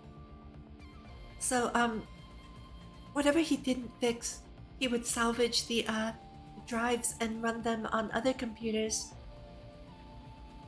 that he like picked up from, garage sales and stuff. And like back then we had like 5 or 6 XP machines in the house. So every once in a while I would boot up an XP machine and just play Space Cadet Pinball. And like this was when the newer versions of Windows were starting to gain traction, so I know. Still using XP when there are better options available, but it was fun. I liked it. I don't think I ever got a really high score, but it was fun.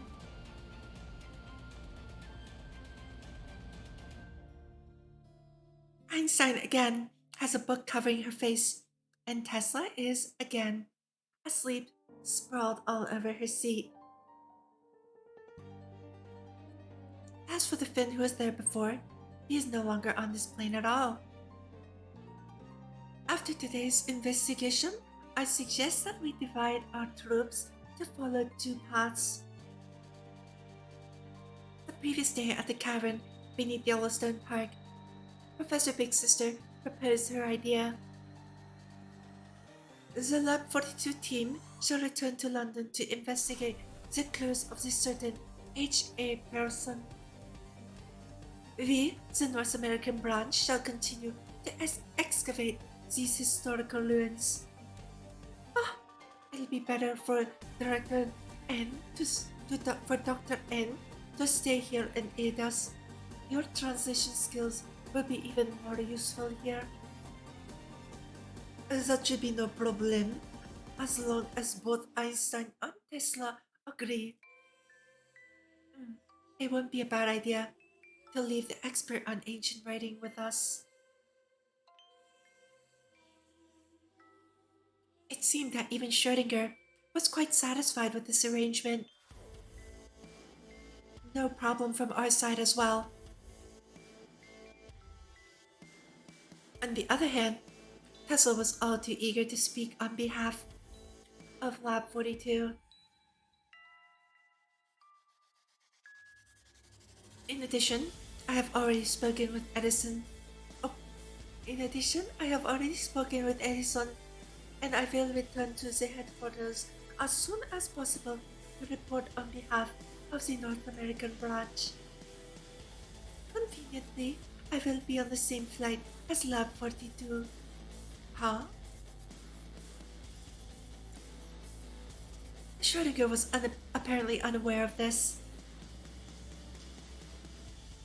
Shouldn't she attend the debriefing in person? To let our Princess Nancy go and meet the council. I don't have to say anything, and you can probably imagine the scene that would cause. The long-haired professor laughed bitterly. Recently, there have been more and more conflicts between our branch and headquarters. If I go in instead, the communication will run just a little smoother. That just sounds like a procrastination tactic. The corkscrew ponytail sighed. Since Her Royal Highness made the branch a business, we have not had a good relationship with that group of old codgers. They seem to be friendlier even with the Soviets. Big Sister shrugged. But, to be honest, in their eyes, being who they are, the nation, the economy, and other such things from a surface society, these are all but simple toys to them. After all, they seem to think that only the Valkyries can really solve problems. Ah yes, classic. If the problem is unsolvable, beat it with a stick until it's solved. The Valkyries are the fighting force for Jigsaw. So, Jigsaw is literally solving their problems by sending an army against them. Wonderful. It would be nice if the efficiency of the prototype mecha can be increased 2 to 3-fold.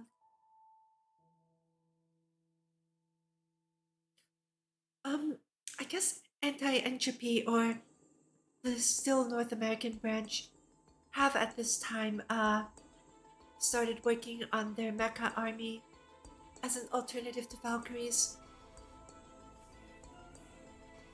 Plank reassuringly patted Schrodinger's head. As long as we continue to make such advances in our technology,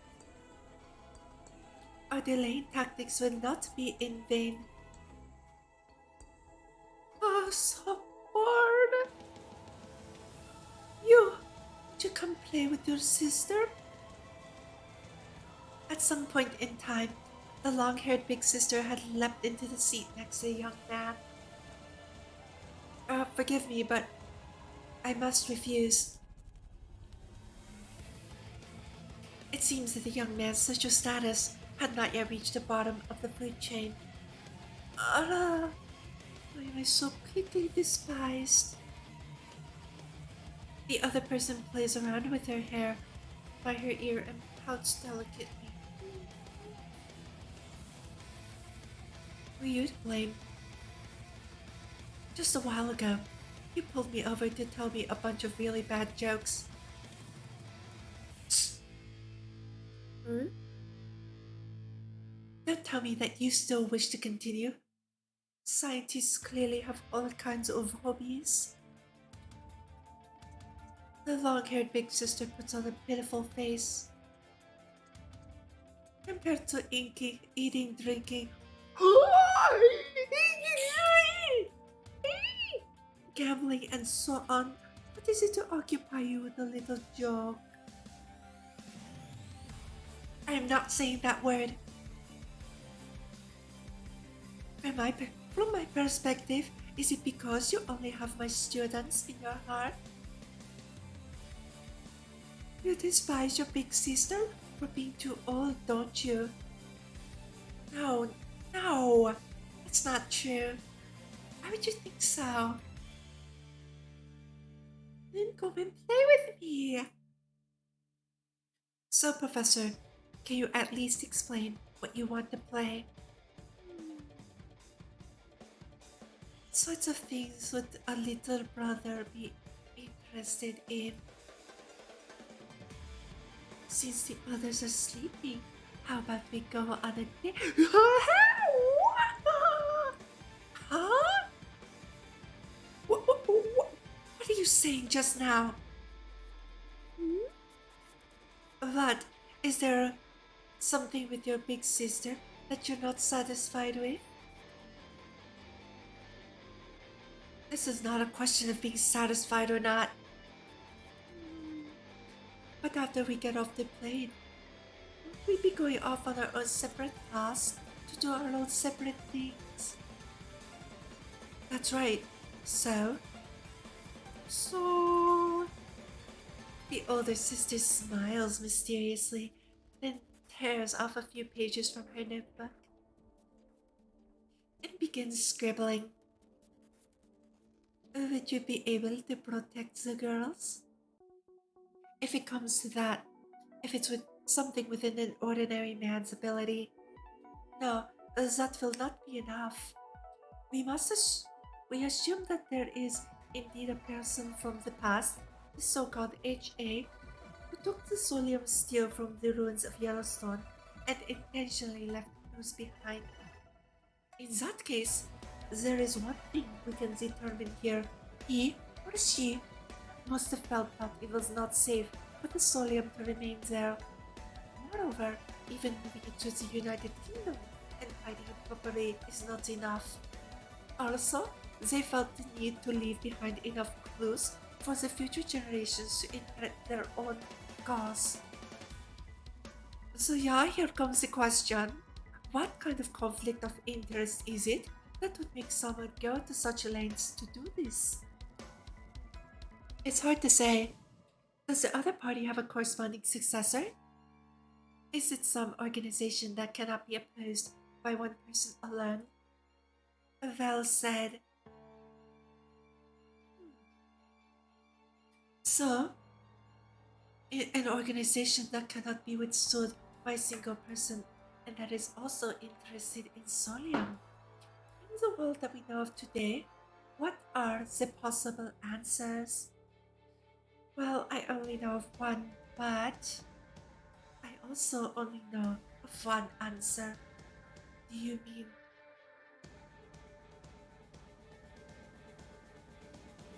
Guys, guide me here.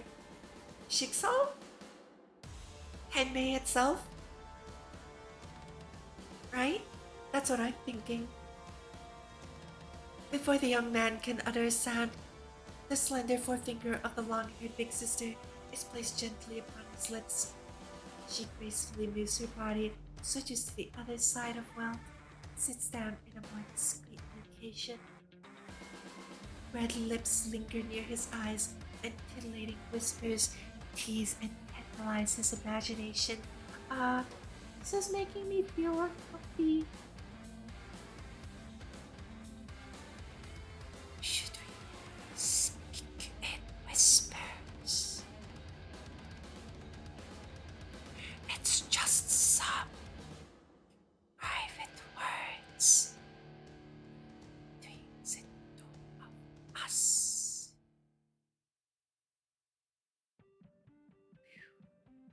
That was quite the end to the chapter.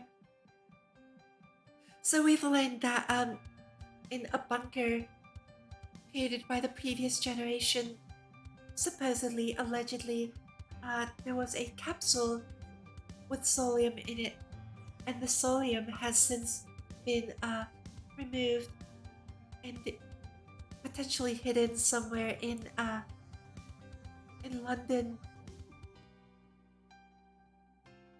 or rather Londonderry. It could be Ireland. London or Ireland? Crap.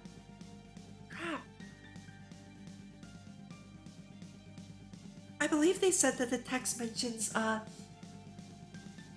Londonderry encoded. So if we treat it as like code, right? Like a cipher, a cryptography. Hydration officer? Thank you, hydration officer. I salute you. Welcome to the stream, Anger Rays. I hope you're having a wonderful day. And yes, I was just about to go get up and get a drink. I'm just recounting the plot points that I've experienced so far, so you arrived at a very good time. But yes, I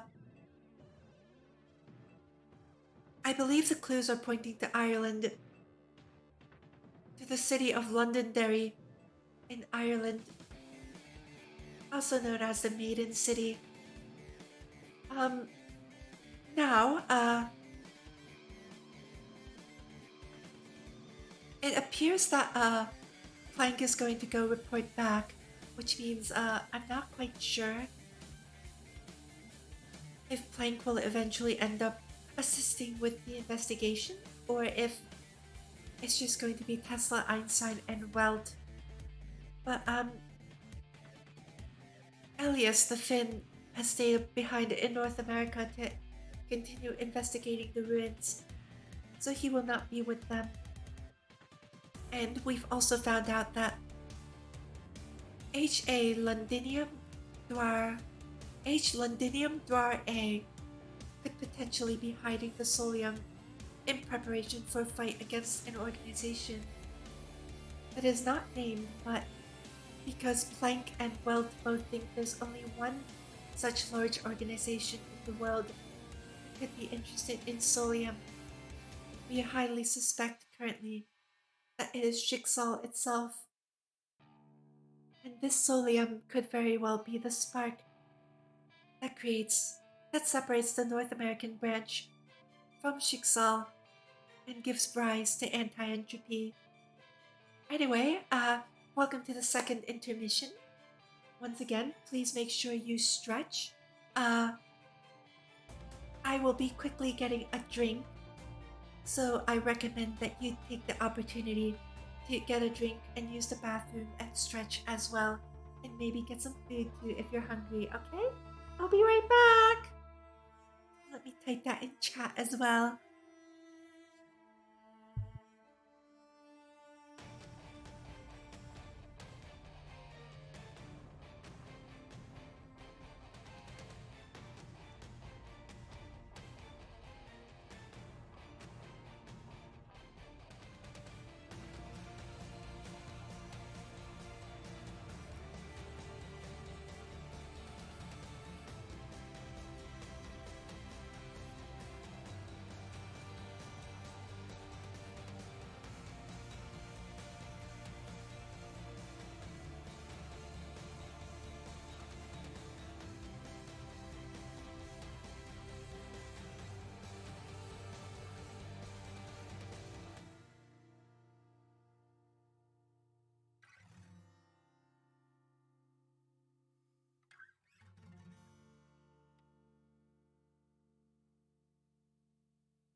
Testing 1, 2, 3.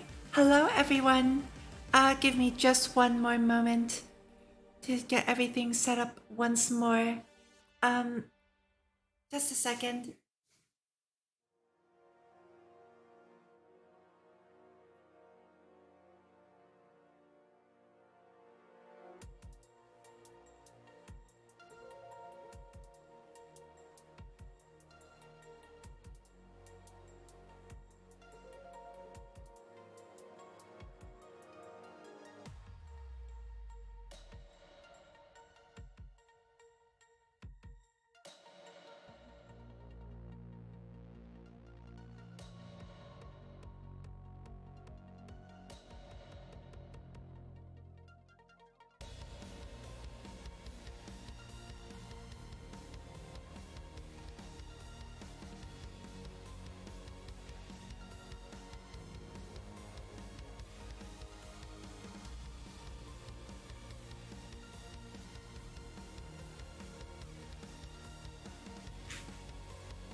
Oh, thank you.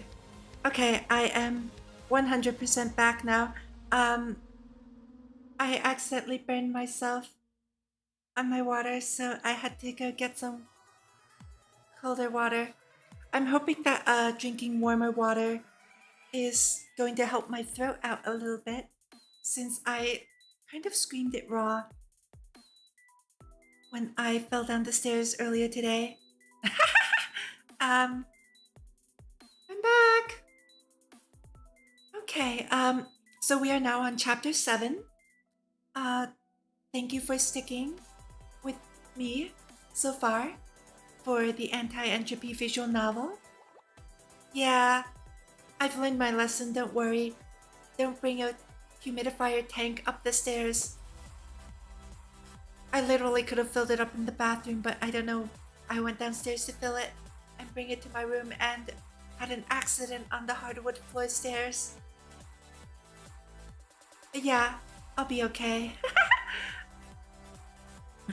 Right then, chapter 7.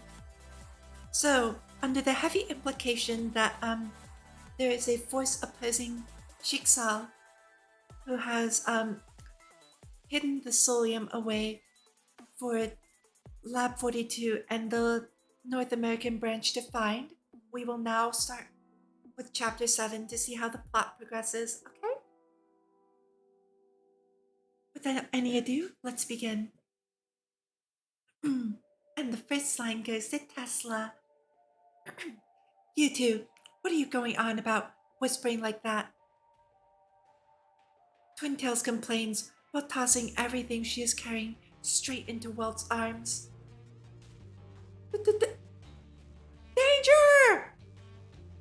With great difficulty, the young man manages to grab one bag after another as they fly towards him. In quick succession, in a state of panic, he spits out, "We're in the middle of a street. What should we do if something breaks?" "You pay."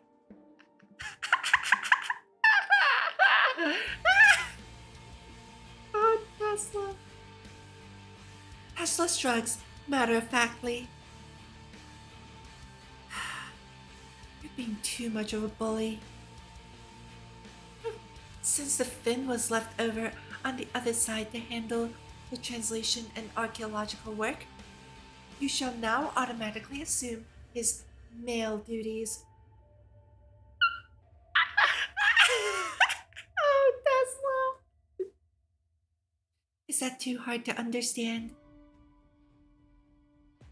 Oh, if Plank had not run off to Vienna, she could have also shared these menial tasks with you. It's indeed hard to understand. Perhaps it would be better to ask why a person like you had to go everywhere and buy bags upon bags of useless stuff. And wasn't it you who clearly said, "No problem, no problem. You two can go ahead and leave us"? To translate for you, she's actually asking you what we were just talking about. Einstein, who is leading the way by herself, stretches lazily and explains without looking back at well, what? I- Is that really her intent? Hey, I'm not that awkward, alright? So, you should respond to her. Ainz is introducing you to the history of Northern Ireland and the city of Londonderry, something that Ainz is very familiar with. Refusing to acknowledge Twin Tail's complaints in the slightest, Mophead speaks according to standard protocol, as though she were minding her own business. And in so doing, to show you how Celtic culture is gradually being eroded by Anglo-Saxon culture. Hmm. Just now, I should be detailing the differences between Scotland, Wales, and Ireland. What the? After hearing the actual details of the conspiratorial whispering between Einstein and Welt, Tesla's expression instantly brightened. Last time you said you've been to Ireland, was it actually here? At that time, it was not easy to buy air tickets, so I left from here for New York by ship. Ship? Hmm. It was the first time I left home for a long distance travel. I was quite happy actually, although the time spent on the journey was rather long. Ah, was that 20 years ago? Huh? Wait, didn't Einstein say she was 17? Did I remember that wrong? Did I remember it wrong? Okay, good. Phew. Tesla, it was 9 years ago. Your answer was off by more than 10. 20 years ago. How old were you yourself?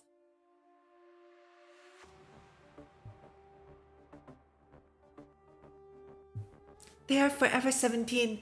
Remember, in the words of Shigure Kira, idols are forever 17.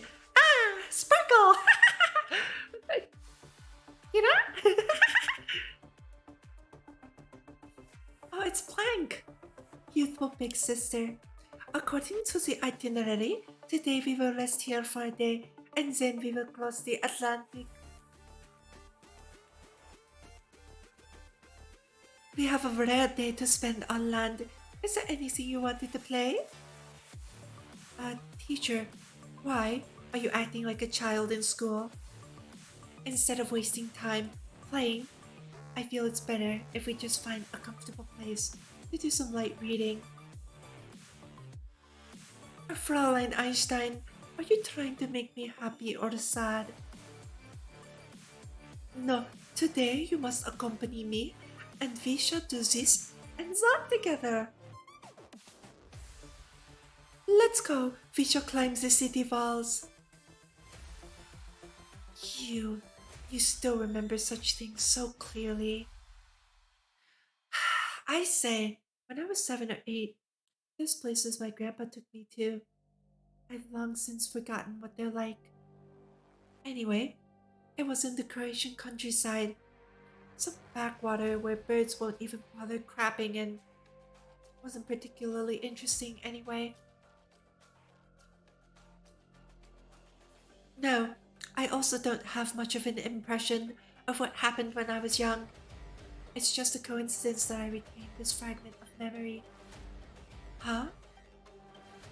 But if one was interested enough in a place, they would naturally seek a lot of information about it. Slowly, one would become familiar with the one would become as familiar with the local customs as they are with the back of their hand. It is indeed horrifying, a theorist's obsessive pursuit of knowledge.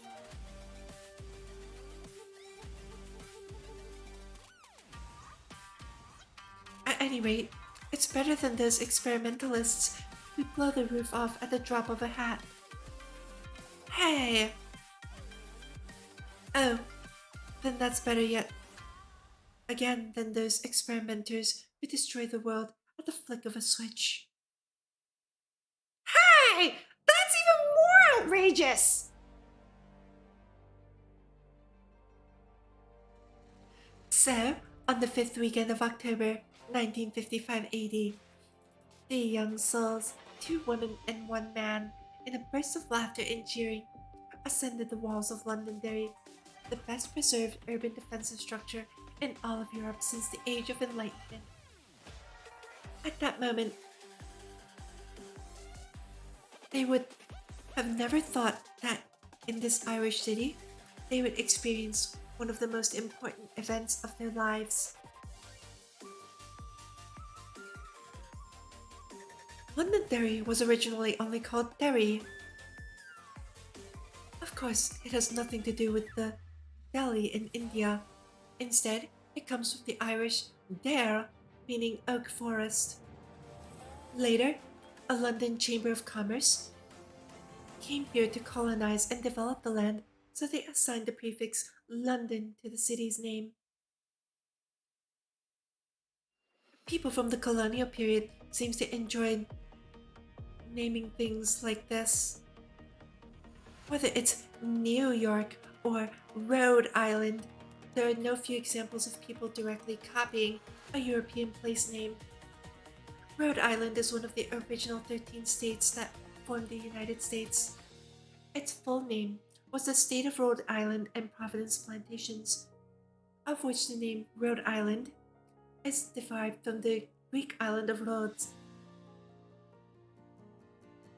There's also a giant statue there if you're interested in visiting. It's one of the 7 wonders of the world. Providence,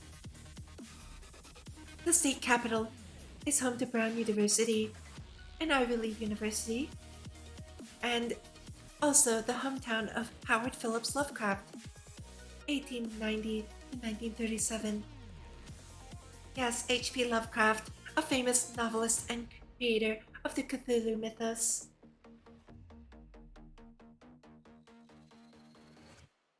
Because it was a city developed by Londoners. Einstein continued her explanation unceasingly, completely ignoring the side commentary from Tesla. Whether it was in the choice of location or the planning of its central urban district, in both respects the city deliberately imitated London.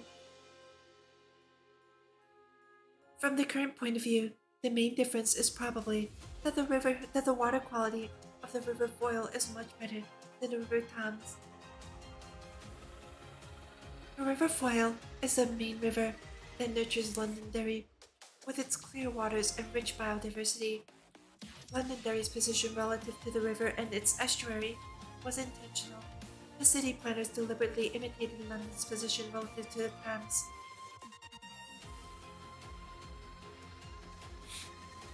Like the London City Wall, the Derry City Wall was also arranged in an approximate square or diamond shape. This was relatively rare for European cities.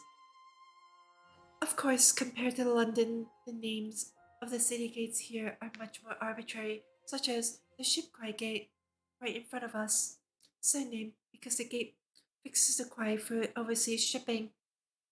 Similarly, going clockwise from the east, we see gates such as the Ferryquay Gate, the Bishop's Gate, the Butcher's Gate. Derry is one of the few virgin cities in European history whose walls have never been breached since her founding. In 1689, she experienced a 105-day siege but was able to hold firm. Be that as it may, ultimately, didn't it also have something to do with the remoteness of this place? Twin Tails retorts somewhat incredulously. No.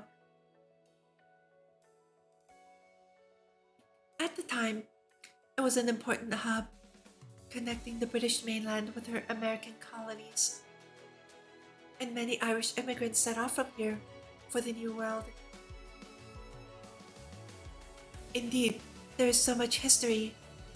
It feels like you've always been interested in Ireland, am I right? Actually, it all started here, from this very city. When you realize the beauty of a culture, you will voluntarily search and dig up more information. Ireland is such a place to me. Shouldn't it be similar to someone's interest in India?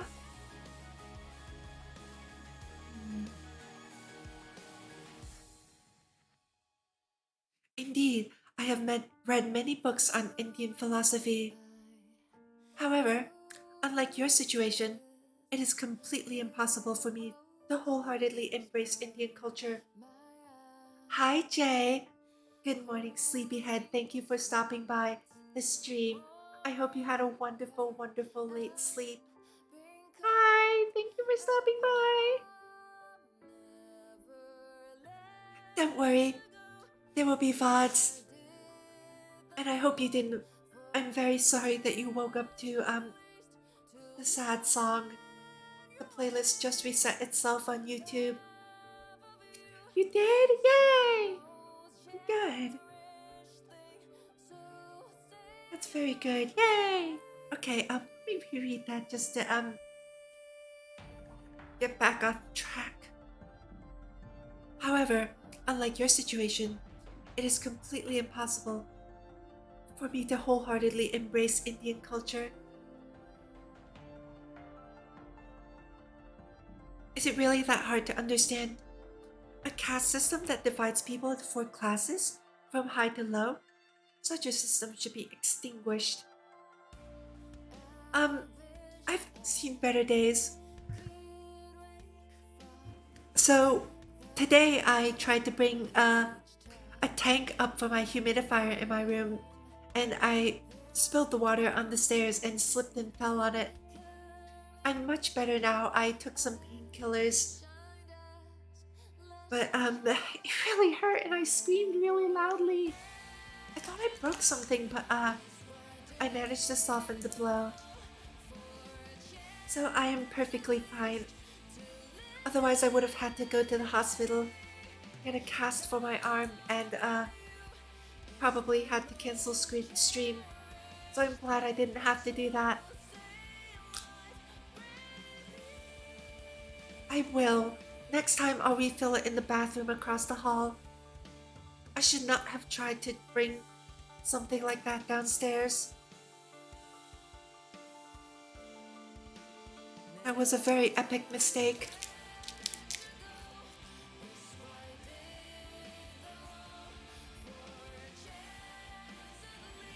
I didn't know that Tesla. I wonder if the real life Nikola Tesla was interested in Indian mythology. Sorry, getting back to the visual novel, but going on a slight tangent. There was a show called Occultic 9, like Occultic semicolon 9. So by the same author as Steins Gate and Chaos Head. And it was centered around Tesla's interest in the occult and souls.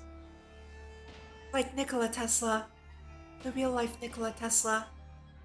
So supposedly he did have an interest in that, but I'm not sure if it derived from knowledge of Indian mythology, because they did have a very unique system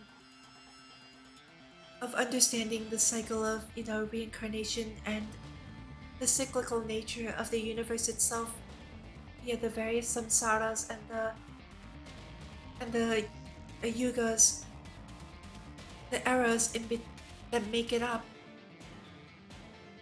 So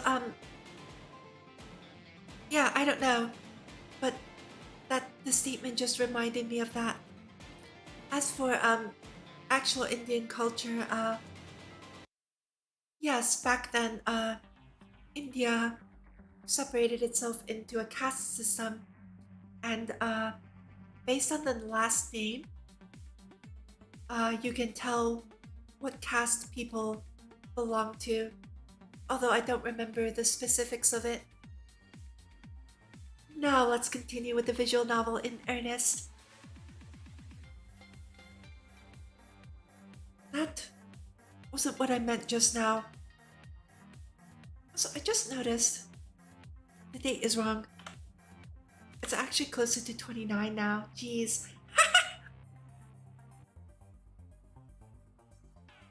uh, Indeed, Tesla. You don't need to be so sensitive around such topics. Having said that, about that clue we specifically came for, we really have to have a clear objective. Of course we do.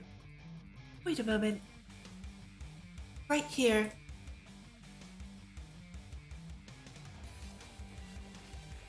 What was originally a mere jaunt around the 1 mile that is the Derry City Wall has now evolved into something more, as Mophead suddenly lies down in front of a cannon on the wall, taking out a flashlight from her pocket and holding it in her mouth. Why so sudden? Yes, indeed. What's going on here? Walt and Tesla both seem puzzled. There's still 24 such cannons left. Oh? So what's so special about this one? Twintail shrugs, conveying her confusion. This one is also nothing special. Huh? It's just that the pointer jumped. Einstein pulls out some army green device from her front pocket. What's this? A Geiger counter? Is there a radioactive source here? Yeah, that's pretty dangerous if there is. No. This is a trace Honkai energy detector that I let Ada convert from a Geiger counter some time ago. Doesn't it look fashionable?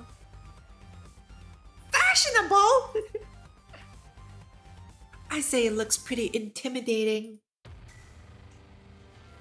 Twintail sneers and turns up her nose at Mophead's fashion sense. Wait, who's Ada? An assistant. Just an assistant. Not much different from that Finn. Rather than gossip about that, let's first find this information left behind by that other party. Well, Mophead places her hands together in a style mimicking Sherlock Holmes. The story may have just begun. Here. After some length of time, Mophead, who had already been laying flat on the ground, points a finger towards a position on the underside of the cannon, and both companions also notice an abnormally painted layer of black pitch. Einstein glances around, and seeing that no one else is nearby, takes out a knife and scrapes the body of the cannon a few times. And a line of silver inscription is clearly revealed. The innocent queen has both her eyes blindfolded. H.A. Queen? Is this someone from British history?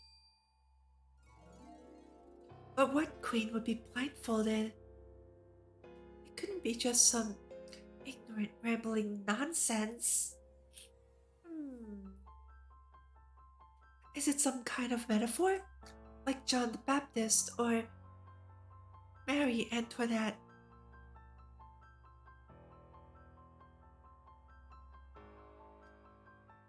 Note, both were beheaded and killed. In particular, the death of John the Baptist is legendary for its extremely quote-unquote beautiful, red, sick and gratuitous description by Oscar Wilde, 1854 to 1900 in his play Shalomi. Ah, thou wouldst not suffer to kiss thy mouth, Yochanan. Well, I will kiss it now. I will bite it with my teeth as one bites a ripe fruit. Yes, I will kiss thy mouth, Yochanan. I said it, did I not say it? I said it. Ah, I will kiss it now, but wherefore dost thou not look at me, Yochanan?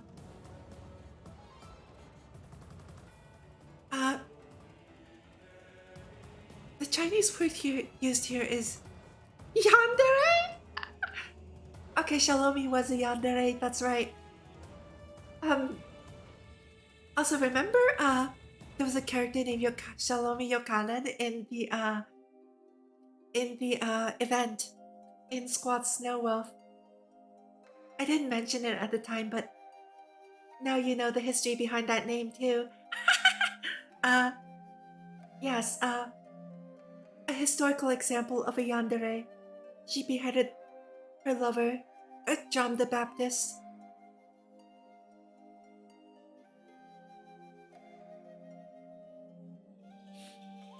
Let's continue.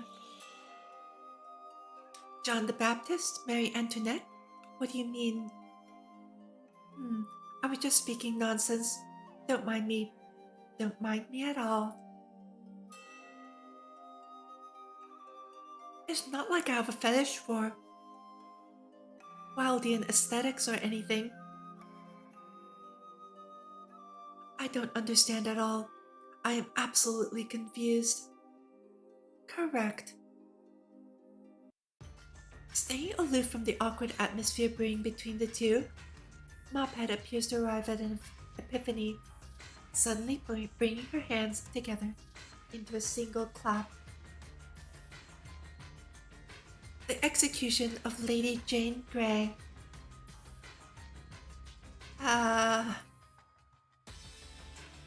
Okay. The Execution of Lady Jane Grey is an oil painting by Paul Delaroche, 1797 to 1865, showing the historical tale of Lady Jane Grey, 1537 to 1554, being deposed and executed at the age of 16. Dang, she didn't make it to her 17th birthday. She would have turned 17 that year. I forget who Jane Grey is, so I will take the liberty of Googling that myself and hopefully pulling up something good to read.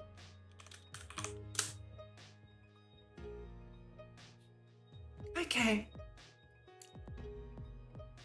Wikipedia. Here we go. Encyclopedia Britannica.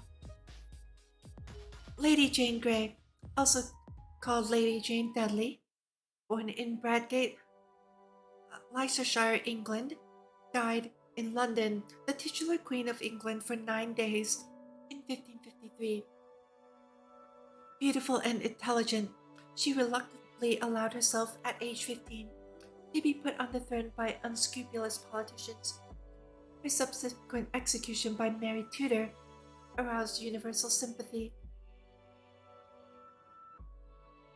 Mary Tudor, so if you don't know who Mary Tudor is, Mary Bloody Mary.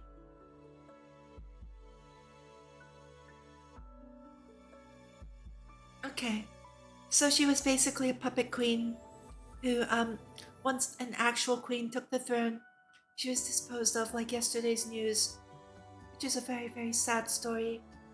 But that was how, politics were back then, unfortunately. Ah!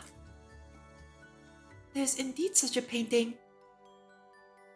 The subject of the painting, Queen Jane Grey.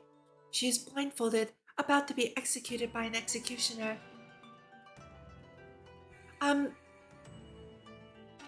So, although the guillotine was, popularized in France during the French Revolution, executions by beheading with, like, an executioner, a physical person, were very commonplace in medieval Europe and slightly earlier as well. And if you recall the history of the guillotine, one of the reasons that the guillotine was deemed to be inhumane was when a person was executed with the guillotine, there were reports that they blinked and looked up at the executioner who dropped the guillotine on them, and the head was found to actually be alive for many seconds after the execution. Likewise, any form of execution by beheading, the head will be alive for a few seconds, and it's very possible that even back then they knew of this fact, hence why both so that the executee doesn't see the audience and the executioner doesn't look into the executee's eyes. Anyone who is executed is also blindfolded. Um, Now, I may have misremembered, so that is something that you will have to Google yourselves to um, verify. Okay, let's continue. Gosh, so many depressing topics today. History was a lot of death and deceit back then. It seems that we may be spending the night on a boat. Tomorrow, we shall be making a visit to the National Gallery. The next day, ascending slowly up a flight of steps and leaving Charing Cross Underground Station via a narrow exit, the group find themselves greeted by the iconic landmark of the Empire, Trafalgar Square. Perhaps symbolic of the fact that the sun never sets on the Empire, even on a cold wintry Monday. There is no shortage of tourists. Oh, there's a fun thing. I'm gonna post it in Discord later. About the sun setting on the British Empire.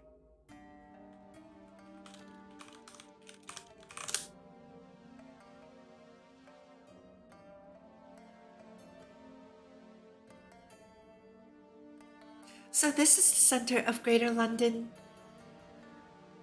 Looking at Nelson's column, towering and piercing through the clouds, one cannot help but let out a sigh with wonder and awe typical of a tourist. A bit of history and a bit of geography. Later, I will be posting in the Discord something from What If, which is a sub-series of XKCD. It's a webcomic written by Randall Monroe, and one of the questions asked of him was whether or not the sun will actually set on the British Empire. It is actually a very interesting read, so I will be creating an off-topic channel to talk about these kinds of, interesting but not really relevant to anything topics. And I'll post it in there for everyone to enjoy, okay? I will have to read it again myself because I have forgotten what was said in there.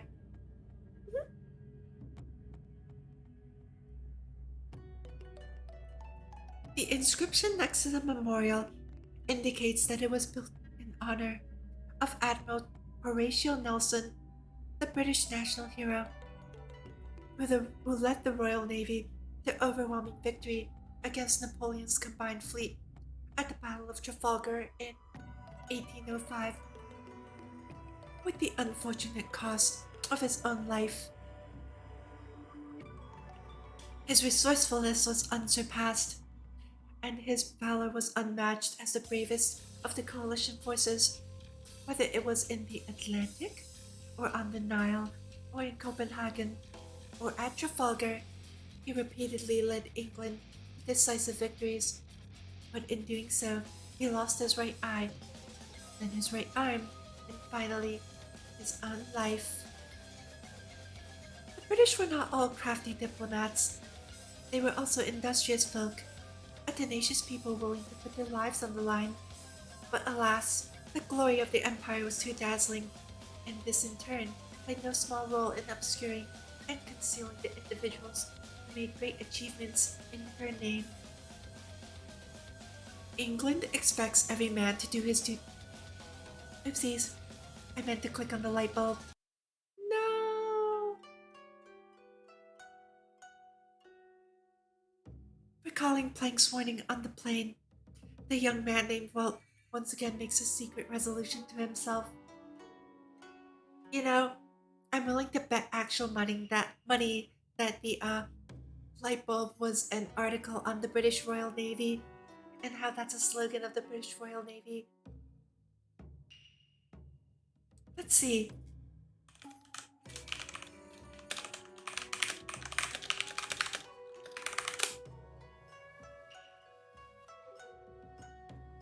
England expects that every man will do his duty was a signal sent by Vice Admiral of the Royal Navy Horatio Nelson from his flagship HMS Victory as the Battle of Trafalgar was about to commence on October 21st of 1805. There we go. That was the history lesson.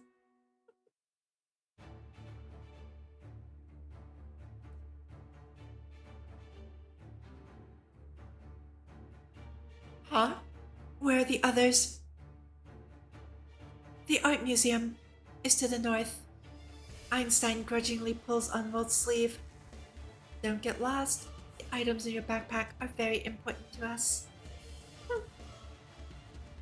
Tesla, who has long since been dissatisfied, takes this opportunity to double down on Walt. How can someone like you ever survive? One who is so oblivious to everything. I reckon, even if you train him like a pet penguin to go to the market and buy fish for you, you'll still end up getting lost. Penguins can actually learn to go to the market and buy fish. Please refer to the penguin Lala, who once lived in Shibushi, Kagoshima Prefecture in Japan.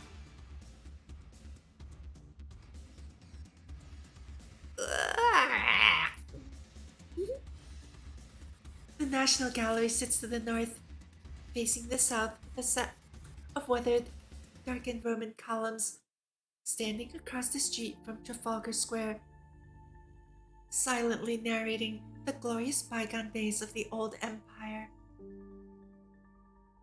A heavy and profound history laden with the sediment of life is deposited upon the impassive architecture. This unique sense of oppression permeates through the gloomy cold haze of London and occasionally reminds people of how formidable the violent institutions of nationhood and society can truly be. And the people who dealt regularly with these institutions without the reckless bravery of Spartacus, the fierce cruelty of Robespierre, the astute wisdom of Benjamin Franklin, and the determined willpower of Vladimir Lenin, could they have really accomplished anything at all? Hey, wake up. Yeah, it's not as good as the British Museum, but it's still worth a visit. I used to work at the British Museum. Not satisfied with Walt's despondent and pathetic appearance, Tesla slaps him hard on his shoulder. Oh, fun fact about the British Museum. Did you know that the British Museum is home to one of the only people who speaks Sumerian in modern day? His name is Irving Finkel, and he speaks fluently both Sumerian and Akkadian, which are both dead languages. Fun fact of the day. Anyway, let's continue. It's not like Tesla had said something weird. Einstein, who is leading the way, also seems a little discontent. Huh? What weird thing? Obviously, it's the truth. The state of one's emotions is born from the struggle between excitement and depression. Since you induced him towards one extreme, how can you blame him for not being at the other end? No need to speak such baffling philosophizing nonsense. It's totally not cute. Welt, what do you think? Excitement or depression? What is the essential force behind human life? Or should I say, human reason? Or, from the perspective of aesthetics, which one is more cute? Walt is not sure how to respond to that. The young man, his mind still wandering, had clearly not paid any attention to Mophead's question. I think all girls are cute, no matter what they're like. Girls are justice. Girls are justice!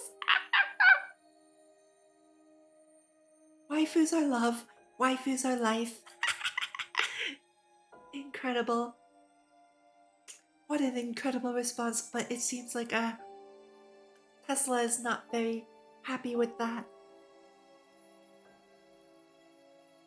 For some reason, Twintail's face suddenly turns to a shade of red, then a shade of purple. Oh.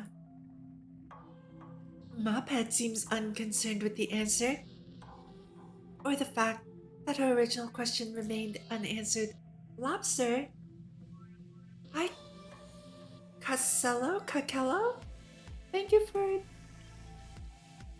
for stopping by. Welcome to the stream. My name is Shizuru. I mostly play Hoyoverse games. Today I am exploring the Honkai Impact side story, which is centered around the founding of Anti-Entropy. Welcome to the stream. Thank you for stopping by. What do you quite mean by lobster? For reference, I am not far into the story. I will be doing chapter 15 on Thursday, so that should give you an idea. Oh! Today I learned. Thank you for that tidbit of information. I may now substitute the words red-haired twin-tail with lobster, just to be facetious. I like it though. That's a pretty funny nickname. Thank you for sharing. Lobster! I love it. I wanted to ask Mr. Welt what he thought about the beauty of humanity, but I'll take that as an answer. Ugh. What a mediocre man. She gives him a hard flick on his forehead. Yes, ideally, one day.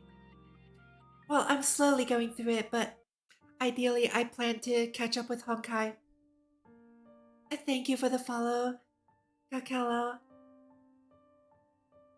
Yeah, Thursday will be Honkai. For sure, I'm doing chapter, I think I'm on chapter 15. The last chapter I did was, when Rita infiltrated, Heliopolis Life Sciences in Arc City. So it'll be the chapter after that. I still also need to read, the Second Eruption manga, the manga for Second Eruption. So, yeah, there's a lot to catch up on, but I'm really enjoying it. The story is actually very deep and amazing, at least in my perspective.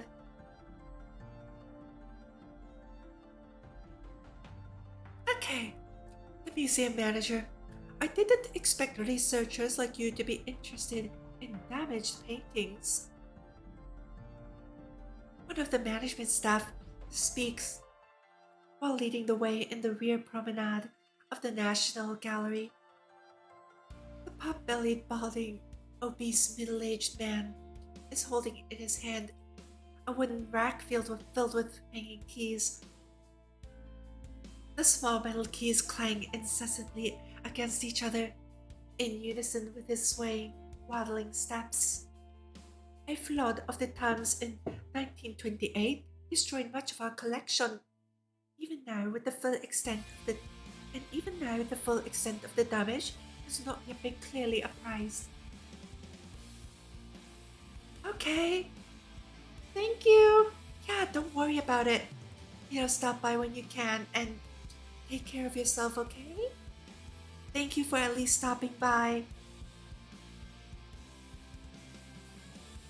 The only thing certain is that the painting you're looking for is one of those in the ruined collection.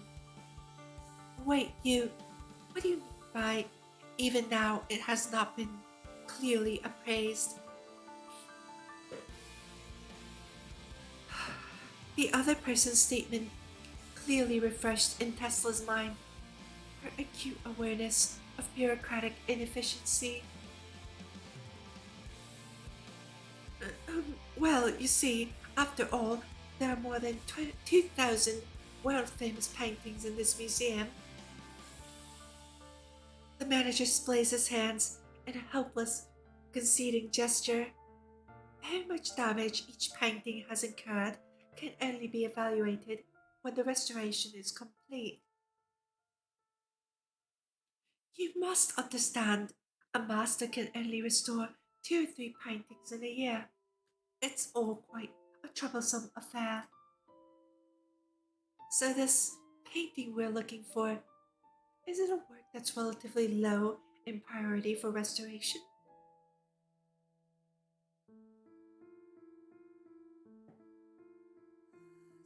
Please give me a moment. I need a drink.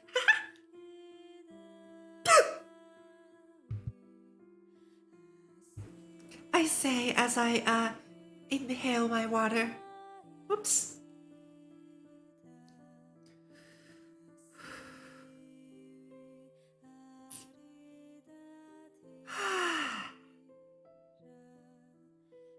Yes, it can be said so. After all, it's a modern work and it's difficult to rank above those other elder, more classical works. Let me tell you, even the famous and most highly esteemed Turner has several artworks that have yet to be restored.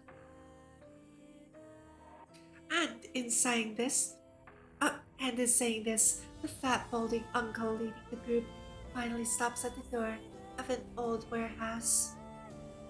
This is it? I'll enter with you. Tesla's face makes an uncomfortable expression. We are conducting research of a most confidential nature. As I've heard, the fat balding uncle does not budge. I don't care if you're MI5 or MI6.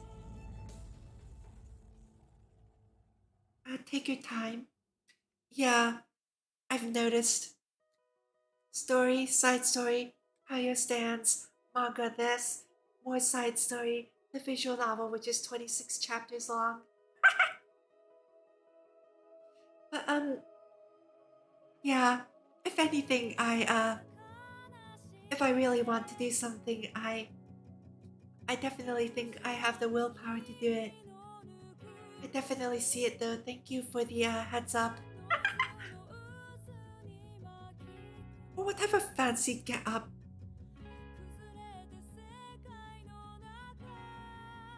But in this museum, non-staff visitors must never be left unsupervised. It's reading a novel with extra steps, I've noticed, yeah. I mean, I'm basically reading a novel right now. After actually finishing reading a novel earlier, I tried to take a nap before stream and instead of napping, I finished part 7 of JoJo's Bizarre Adventure.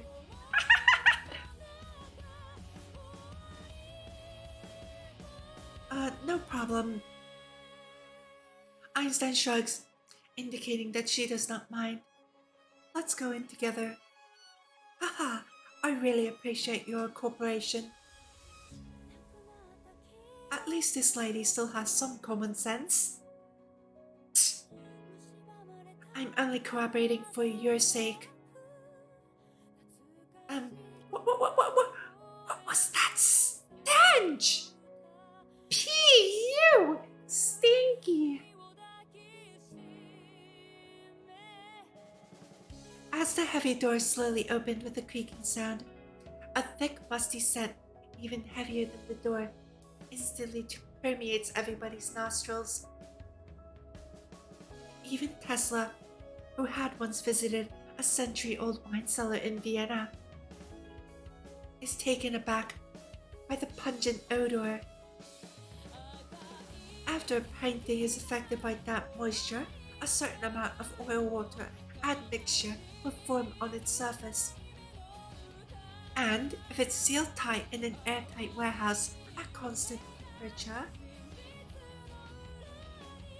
turning the door bolt to its locked position, the fat uncle coughs a few times. If we think it through, the resulting product of fermentation, I'm afraid, is not much different from swill or hogwash in terms of its composition. Tesla holding her nose. Ew. Please don't describe it so disgustingly.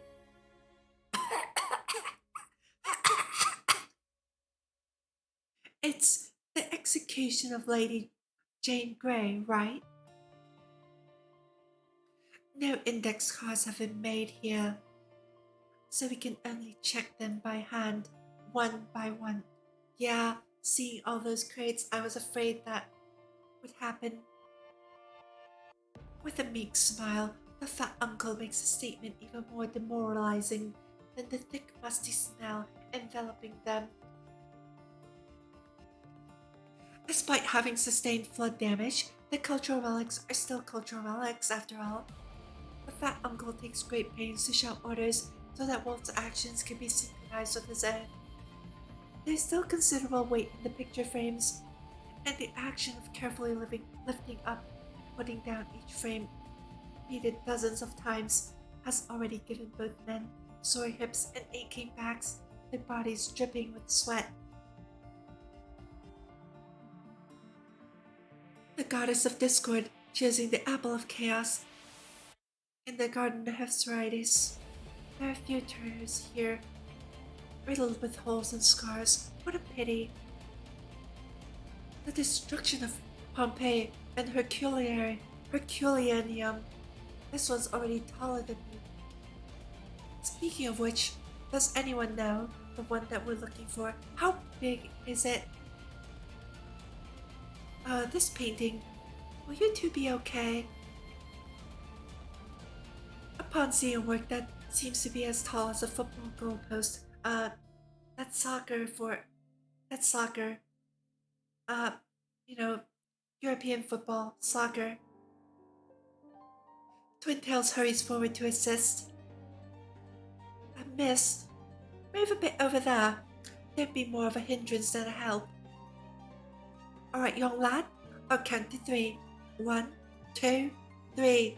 Heave! A board-shaped object, larger than the warehouse door, is lifted shakily from its stand. The burlap cloth wrapped around the painting flutters about, raining down annoying puffs of dust. Both hands occupied, Walt tries to hold back his knees. His facial features contorted to resemble a twisted pretzel. Alright, let's continue to remove these rags that are probably older than me. That uncle wipes the sweat from his forehead and very carefully opens the sleeve containing the oil painting, filled with copious stains, watermarks, and dust. This is it? The accent. As soon as the old sleeve cloth is peeled open, a bright ivory white comes into the view of the floor around the painting. Upon a dim background, an innocent girl in a white dress is blindfolded, and an old man dressed as a priest leads her toward a cool-looking chopping block. This is undoubtedly the execution of Lady Jane Grey, and it is in fact very well preserved. Impossible! How could it be possible? The fat uncle, who is apparently experienced and knowledgeable in the field of fine arts, almost dropped his chin for a moment. My God! By Jove! Not even a trace of mildew! But this painting...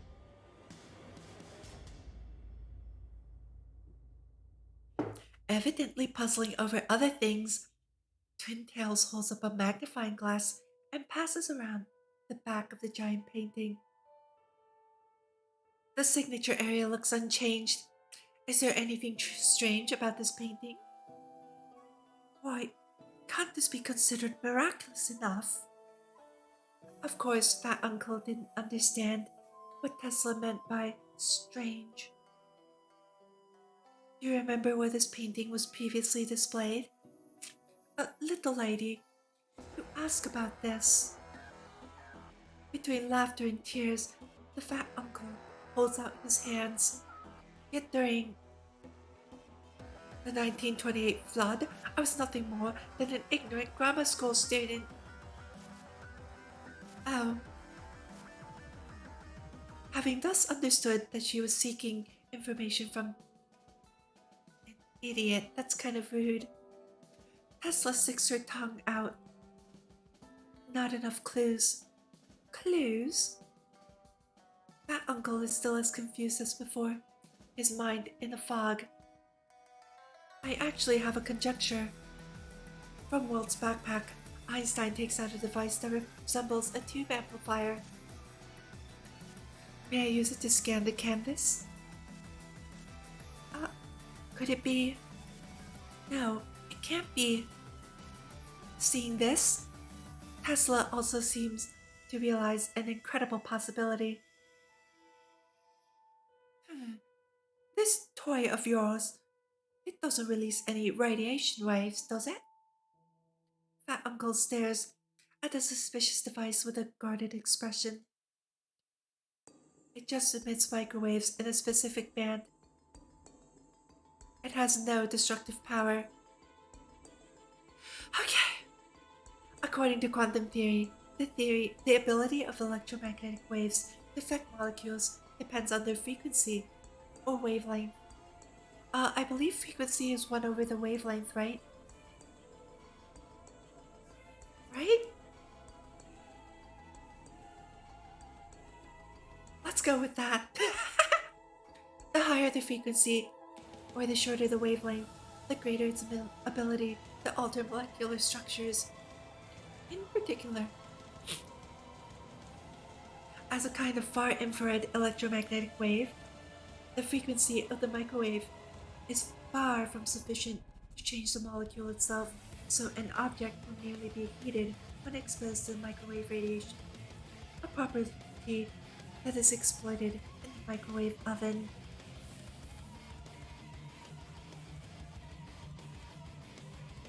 Although, heating an oil painting, could be kind of dangerous.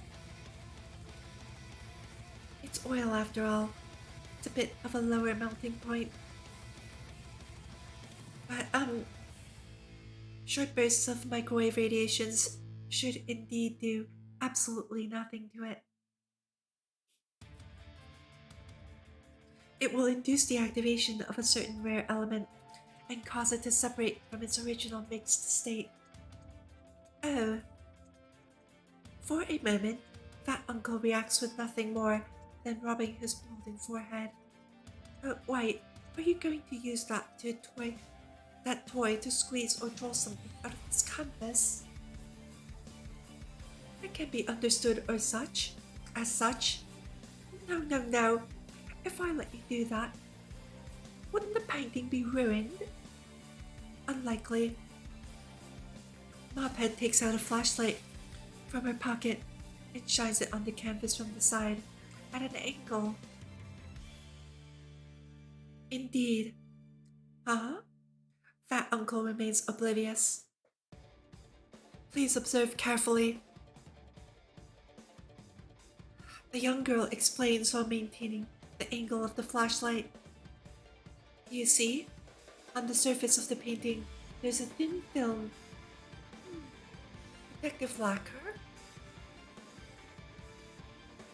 No, there's no protective lacquer that is able to keep a painting in such a pristine state. Fat Uncle's expression becomes even more confused. On careful inspection, it can be noticed that the film even has a slight metallic sheen. What is this? I have never seen or heard of such a thing. If you permit, we can test it now. Mophead begins cranking the handle of the machine in her arms. I said that you are not allowed to damage the picture. Fat Uncle suddenly becomes anxious.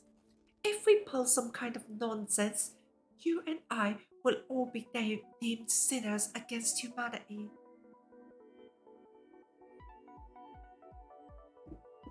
You are being overly dramatic. After we're done, this painting will simply become as fragile as the other normal collections. The substance on the painting is very important to us. To just let it sit here, merely protecting a painting, may be a huge waste of its value.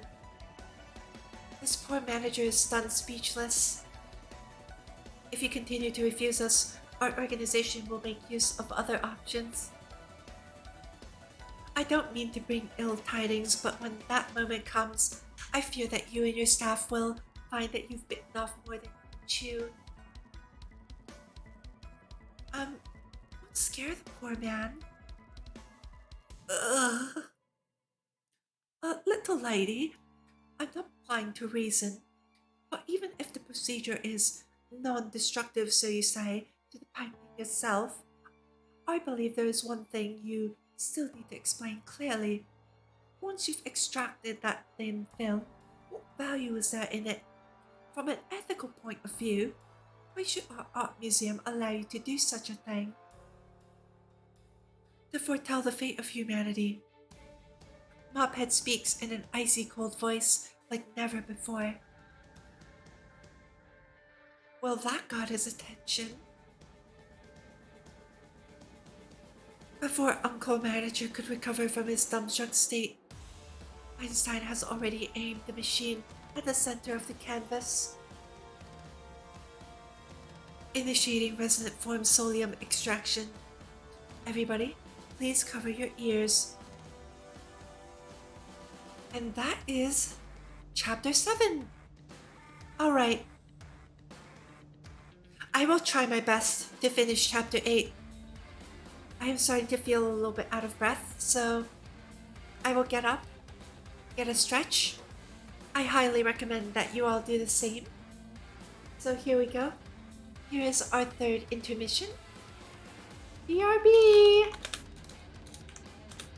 Please get a drink.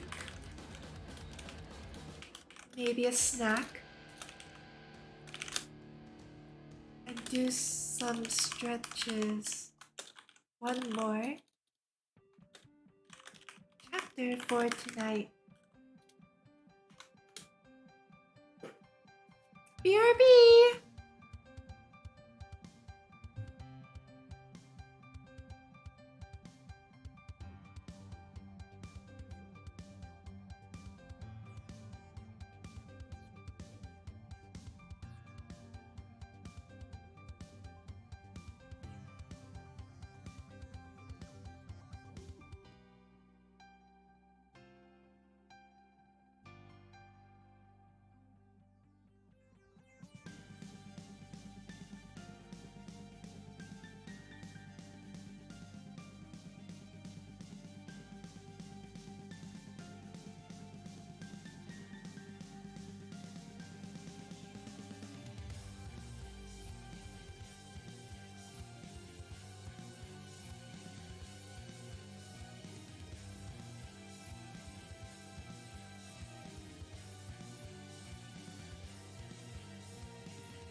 Okay, I am back.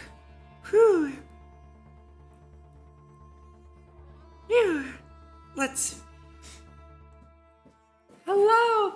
11 a.m. Taking a nap now. Okay, Kasa.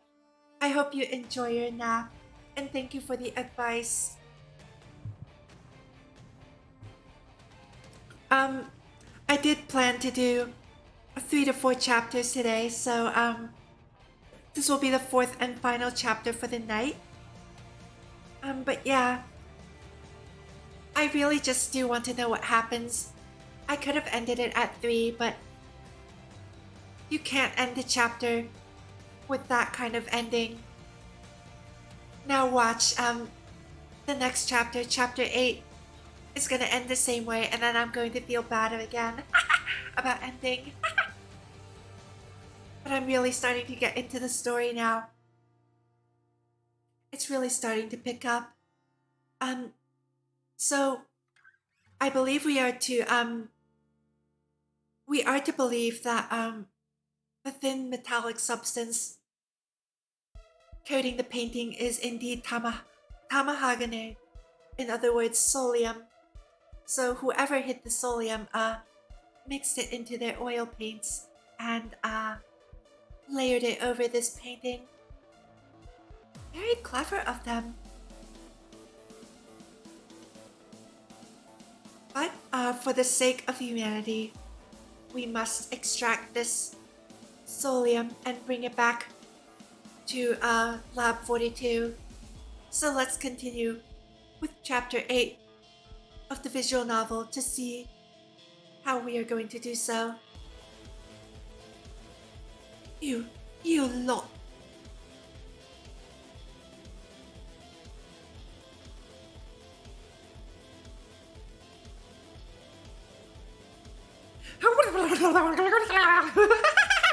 Oh no, the poor man's got nuts! No! No! What have you done to him? He's actually freaking out.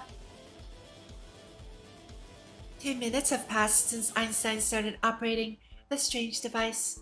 The balding uncle, who had before been so insistent on supervision, had already bolted out of the room, howling and screaming. Walt! Plug your own ears! Don't mind her! No, I can't let go now. What a selfless man. That is such a selfless act. A friendship. He's protecting Einstein's ears over his own. Please don't do that. Take care of yourself first. I'm fine. The incessant metal grating upon metal is loud enough to make one break out in goosebumps and cold sweat. But amidst such noise, only Mophead remains calm as per usual. At this moment, she's fully focused, devoting her attention to operating the tube amplifier at a steady rhythm. You can't see it, but it looks very steampunky. Can you see it in her hands down here where my mouse is? If anyone was ever fortunate enough to have witnessed drops of mercury vibrating on a loudspeaker horn, it may be easier for them to imagine what is happening before the eyes of Welton Company. As the microwave emitting machine operates steadily at full load, the protective film of the painting slowly becomes opaque, revealing the unique silvery white luster of metal. Drops of liquid metal continuously seep out and vibrate on the canvas as though they were beads of sweat, and gradually the metal begins to separate from the painting.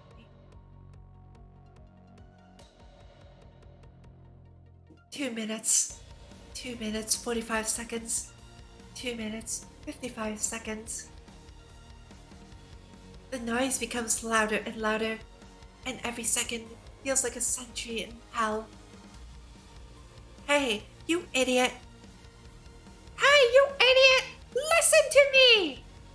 If you continue like this, your ears won't be able to stand much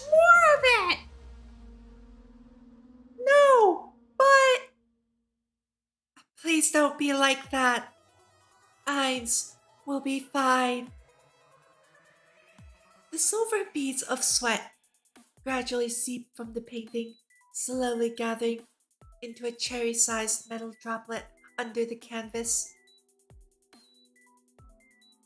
To extract such a small drop of liquid metal from a painting uh, from a painting more than 2 meters tall would have been quite a magnificent spectacle if it were not for the terrible noise that accompanied it. Alternatively, using fingernails to scratch a blackboard or using a ballpoint pen to forcibly scour a nylon umbrella. Perhaps these can also be used to achieve a similar effect. You didn't have to do that. What silly nonsense are you saying? That was the only one thing I could actually do. Fool. Sit down now. Don't speak. Rest for a while. At the moment, your auditory nerves are still in a state of overload. Whoa. Tesla pulls her fingers out of her ears and begins forcefully brushing at her twin tails, which for the moment look just a tad disheveled. Haven't heard that in a while. That was really quite invigorating.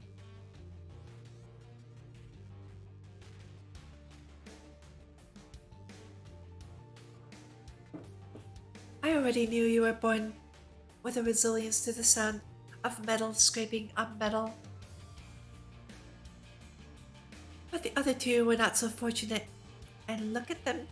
And look at them now. Excuse me. And look at them now. Well, needs no explanation, but the museum director who fled the warehouse is nowhere to be seen. Apologies. It's my fault for not explaining things thoroughly. As Tesla said, I am naturally immune to this kind of noise. Let's not bother ourselves with the loathsome big uncle. Twin Tails comes up to Walt's side and gives him a severe glance. But are you well and truly incompetent? We asked you to plug your ears. Why didn't you listen? I know you were so worried about her, but she really isn't bothered by that sort of noise. Why did you have to be so stubborn? Why did you not heed and follow our orders to protect yourself first? Do we know more, or do you know more? Are we in charge, or are you in charge? Don't you dare give me Tesla. Mophead interrupts Lobster by yelling her name. Welt, he had good intentions. Intentions? As a scientist, are you really going to explain motivation theory to me right now? Einstein? Disobedient as he is now, what if he encounters something more dangerous in the future? Do you wish to see him drown in his so-called compassion? You are an assistant, Mr. Welt. Your first and foremost duty is to be obedient. You do as we say. Put aside your self-righteous ideals of compassion. It's fundamentally superfluous to our cause. And you, Einstein, don't you dare spoil him anymore. It's absolutely revolting. Irate, she strides off without once looking back.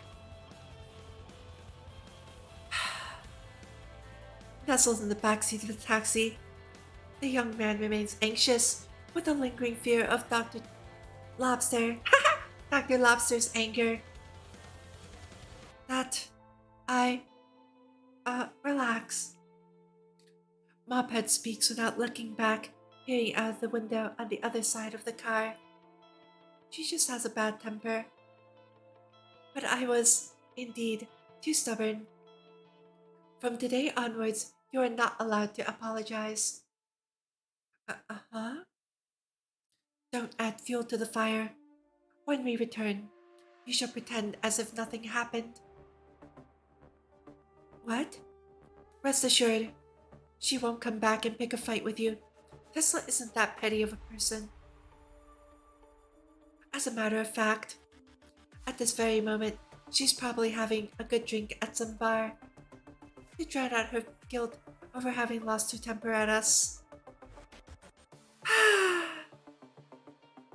The taxi makes a turn near a golden statue and continues along the avenue on the north side. Outside the window to the left is a box-shaped piece of classical architecture, a building atop of which is planted a flag whose colors could not be seen clearly by Welt. Buckingham Palace. The girl speaks, pointing in the direction of the rectangular building. Flying the royal standard instead of the Union Jack indicates that the Queen is present in the palace.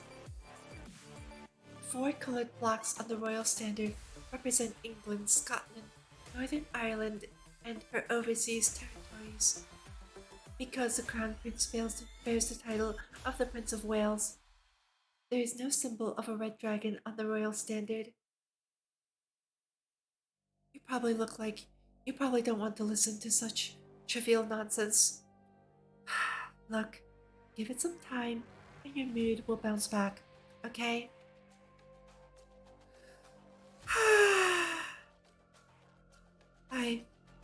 Looks like she really did give you a fright. It's okay. I did say, although that person has a terrible temper, everything will be fine once her anger is gone. You, on the other hand, when you do see her next time, by all means necessary, stop being so cowardly and cringy. Then she might actually just hate you instead. That's right. Now that we have her the Solium, it's time for you to meet Her Royal Highness of Lab 42. Walt is confused. Not me. And of course, definitely not that ill-tempered woman. So, currently classified with the iconic Einstein tongue sticking out face. The girl smiles vaguely and refuses to give any further answers. The taxi passes by the Wellington Arch and continues west along Knightsbridge. On this twilight of late autumn, the cool glow of waning sunlight is reflected by the roadside puddles. Upon seeing the scene, one cannot help but be reminded of an ominous verse from more than 2,000 years ago. Pale death beats equally at the poor man's gate and the palaces of kings. Okay. This sentence comes from the ancient Roman poet Quintus Horatius Flaccus, 65 to 8 BC. Please do remember that BC goes backwards in date, so the smaller date comes after the larger one. The original Latin verse is Palladia mors aquo sapere paverpum tabernus regum. Oh crap, I should have paid more attention in Latin. Anyway, it's there for anyone who can actually read it. Sorry, I am uncultured.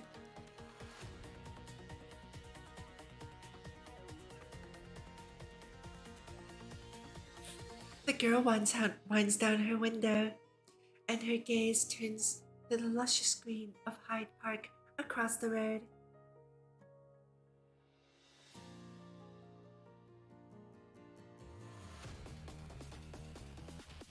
They have returned to the familiar Imperial Institute.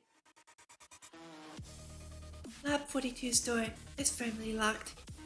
The suitcases of the three travelers have been haphazardly left in the center of the entrance hall. There are no signs of anyone else having returned earlier. Sure enough, she has gone to the pub. No need to worry about her. Oh, and don't worry about the luggage. Follow me. Mophead, who seems to have a plan in mind, turns to the corridor on the right. The one place, the lab whose purpose is not yet clear to Welt.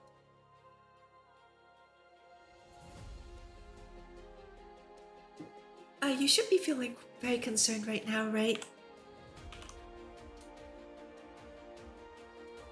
Sorry, give me one moment. No, it's not like that. Then, you should be especially concerned.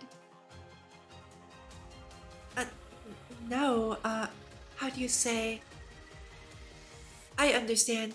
You must be extremely concerned then. Extremely, extremely, extremely concerned. Correct?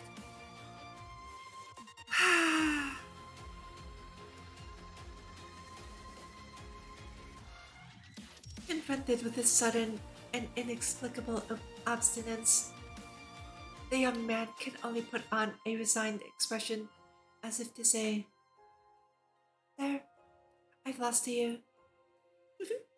I knew it, I knew it. Mophead puts on an act of nodding her mop head. Come on, be moved to tears. Be excited enough to shed your clothes in exultation. No, this isn't Food Wars. We don't shed our clothes because we are happy. It is time for you to prostrate yourself before the trump card of Lab 42. Or by getting naked and prostrating yourselves, are they referring to the Wiccan tradition of Skyclad? In that case, also now, that is meant to be done, in a forest, outside.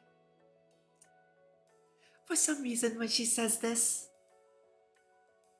in that usual, consistent, unemotional, inorganic tone, combined with that faint, mysterious smile, she appears extraordinarily vexing to Welt.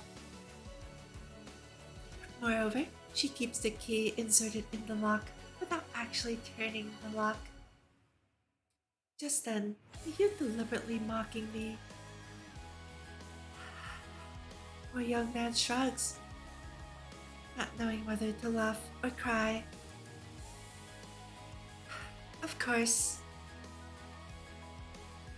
It seems that after hearing that satisfactory response, the girl turns the key with a smile. Is this a server room? At the moment of the door opening, Welt already had reservations about what he may encounter inside. A cloud of ethereal pink fluorescent light is pulsating slowly before him, as though it were the heart of some fantasy creature.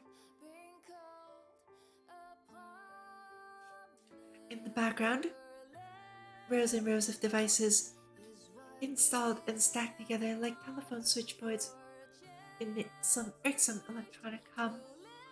Countless blinking indicator lights flicker unremittingly in the darkness. The theremin, or thereminaphone, is one of the world's earliest electronic musical instruments, invented by Russian inventor Leon Theremin in 1919. Because of its unique tone, it was used to create a spooky atmosphere in many early films. Before long, the fluorescent light suddenly vanishes, and a burst of sound emits inexplicably in the room. A chime similar to a musical scale being played on a theremin. Good afternoon, Ada.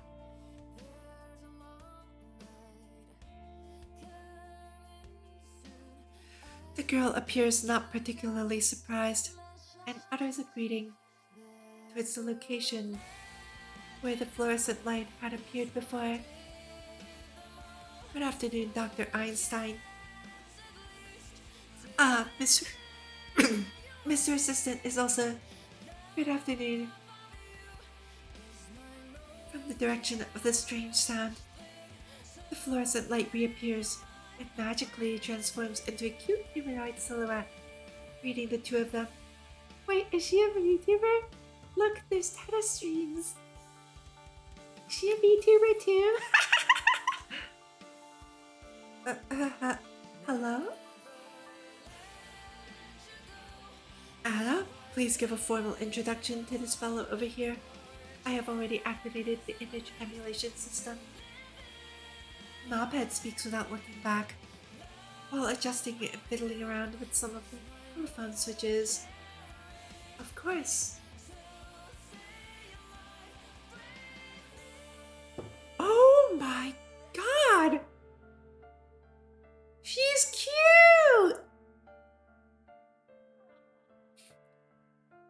Also, by the way, is Ada a reference to Ada Lovelace? One of the first female programmers. Google time!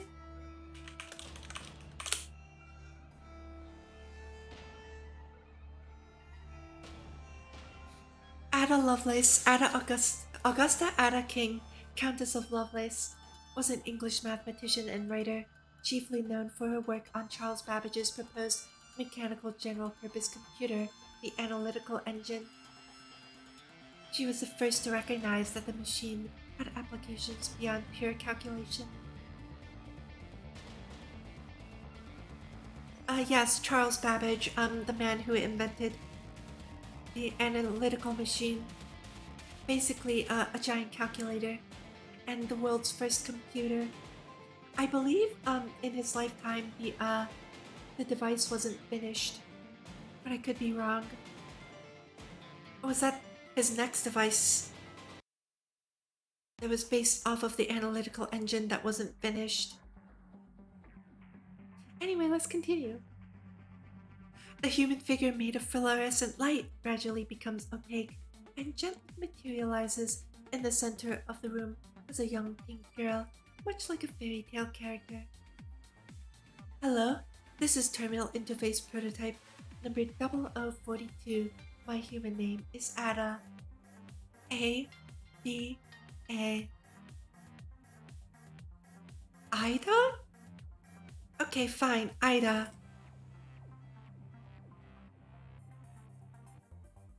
Lolita. The tip of the tongue taking a trip of 3 steps down the palate to drop a 3 on the teeth. Lolita. In September 1955, Vladimir Nabokov's famous novel Lolita was first published in Paris by Olympia Press. She pronounces the last syllable of her name by deliberately plucking at the tip palate with the tip of her tongue. This action makes Welt recall the somewhat uncomfortably of a controversial novel recently published in France.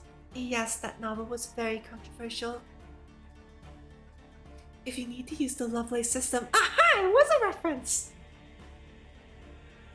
Lady Ada Lovelace, daughter of the famous poet Lord Byron, was the first computer programmer in human history.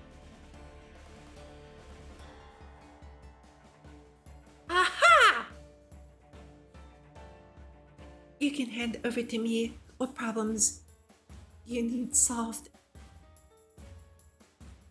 What is the Lovelace system?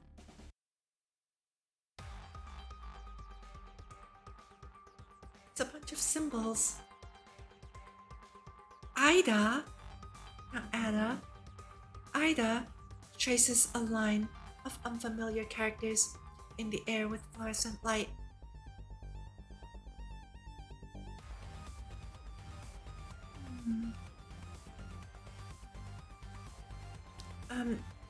JSZZJSJ. If we use your language, it'll give such an abbreviation. Everyone thinks the title is too cumbersome to pronounce, so we called it the Lovelace System instead. Wait. What's going on with that Cthulhu sounding acronym just now? J something S something Z, what's it? Oh boy, more symbols. Ida continues to write a line of even more unfamiliar characters. Jona Shiba Sulaka Sajirzipoka Shiva Jaha.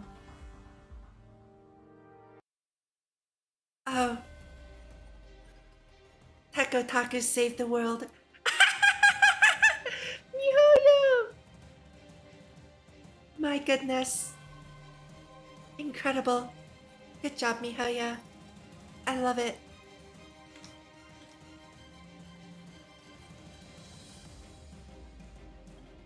Large-scale primary high-speed Honkai energy calculation system. That's what it says. When fully translated. Oh, I give up. The young man stares at the gibberish in despair. Just tell me what sort of things you usually do. Weather forecast, weapon performance estimation, analysis of solium data. According to your definition of usual, that's about it. I don't know if this generalization is correct. The young man thinks, holding his chin. That is to say, compared to those extra large calculators from the other labs, are you also something similar? They are indeed similar to me, although they are much more primitive. The entity casually passes judgment upon the most cutting-edge computing devices of all time. Primitive? Maintaining this level of intelligent interactive interface currently accounts for 99% of my core module performance. Nevertheless, their computing power is excuse me, is still about 13 orders of magnitude weaker than my remaining 1%. The 1954 supercomputer IBM NORC was able to perform approximately 67,000 basic operations per second, while the 2016 supercomputer Sunway Taihu Lite is capable of performing approximately 93 billion floating point operations per second. 13 orders of magnitude. Weld, who is not very good at mathematics, has no concept of such large numbers. 10 trillion. I can count that many times in the time it takes for them to calculate only once. In other words, my 1 second is equal to their 100,000 years. Oh, my goodness. I hope you did well on your math exam. You walked in on more math, unfortunately.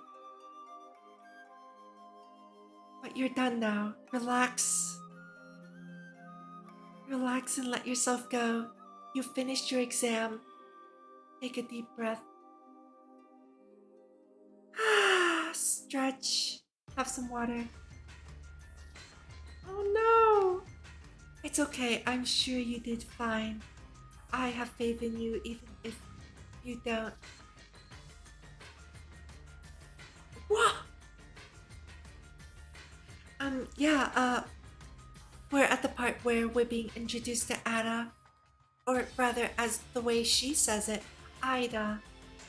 which is a reference to Miss Ada Lovelace, the first programmer in history. She also has a programming language called Ada, named after her. More tidbits that you may not have known. No need to be surprised. Ida does not belong to this era. Does not belong to this era? What do you mean? That's right, a product of the previous era. That's the reason, that's the chief reason why Lab 42 hired Dr. Elias and Nokia Vertanen. Chief reason? You mean, did he give Ada? Correct. He was effectively her tutor. The girl suddenly shrugs helplessly, as though she were bothered by something. Ida's name, image, and behavioral mannerisms were all driven by the tastes of that man.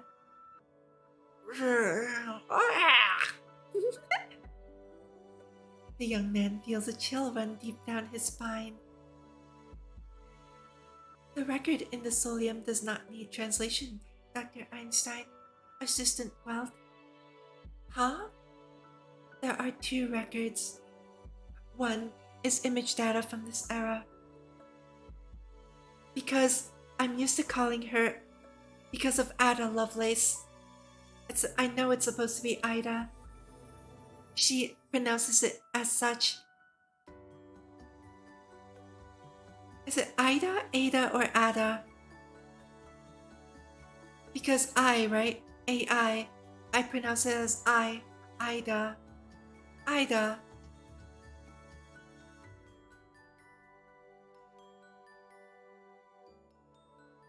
Like the word I in Japanese, as in love. As in the letter A? Ada?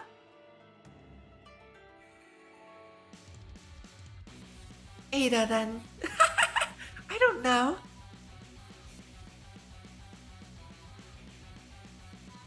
I'm sorry, I'm pronouncing it as a Japanese person would.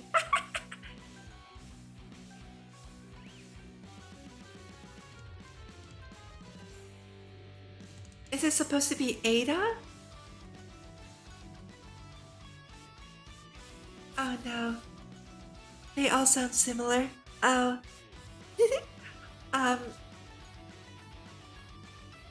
I feel like the translators wouldn't have put AI if they didn't mean for it to be pronounced I, as in love, Ida, and also I as in a pun on, artificial intelligence AI, Ida. One is image data from this era, and the other is some kind of data encrypted by mathematical methods. Not unexpected. Display the image data first. Okay.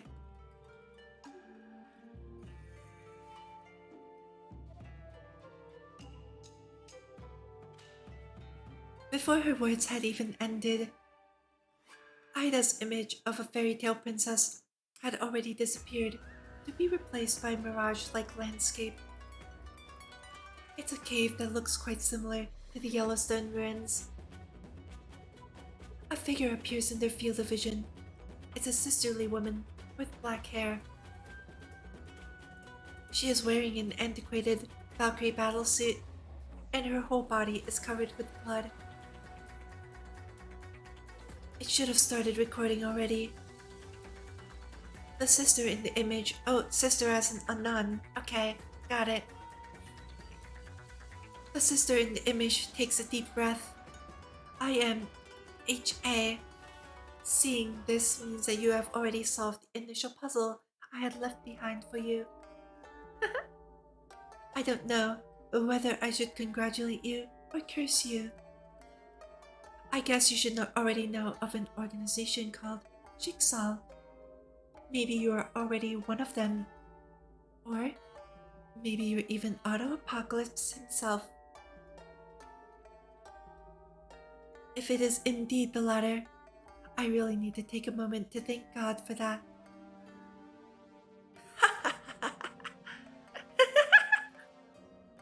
Auto Apocalypse? What seems familiar with that name? Shh. Einstein furrows her brow and frowns, motioning him to keep quiet. You must already know what Honkai is. Naturally. It is impossible for the HA in the video to directly interact with them, but she continues to talk calmly at her own pace. You must also know that the core belief of Shixal is to eradicate the Honkai from the face of the earth. But, unfortunately, such cannot be done. You may think that I am just overwhelmed by negative emotions. No, this is not the case. In the final solium, you will find the cruel, irrefutable evidence. Please be mentally prepared for this finality. I know you must be wondering about certain things right now. As you may have figured out, the current solium you have just found is not the so-called final solium. Instead, that is a private transmission from me, an audio-visual segment, and also an encrypted message.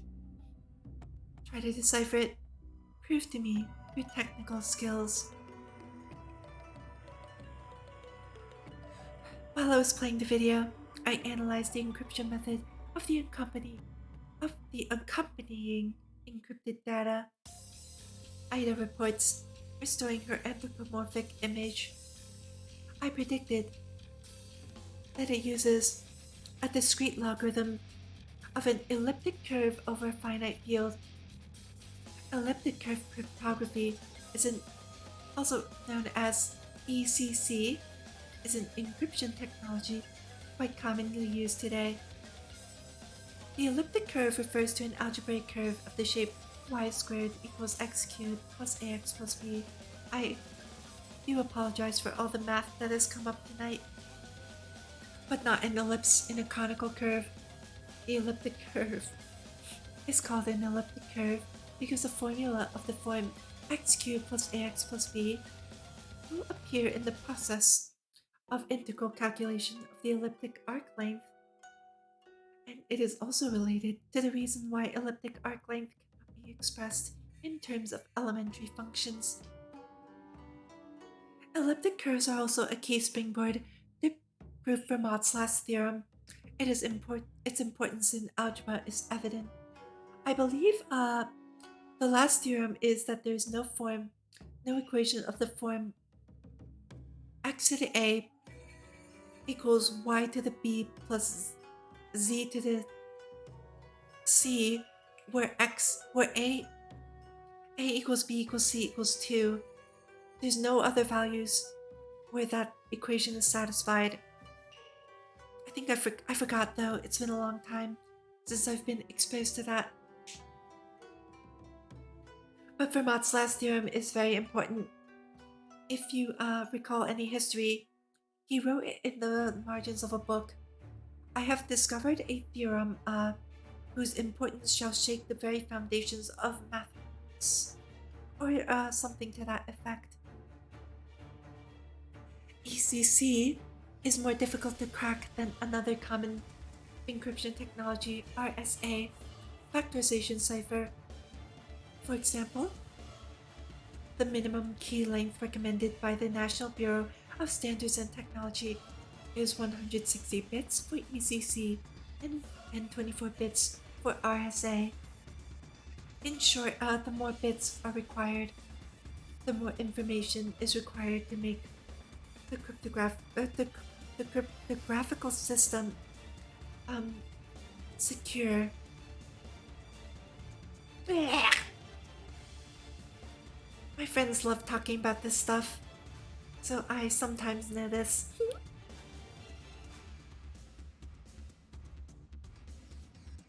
I I predict that it uses a discrete logarithm of an elliptic curve over a finite field. Also, sorry, please excuse me, but give me a moment. Someone's at my door.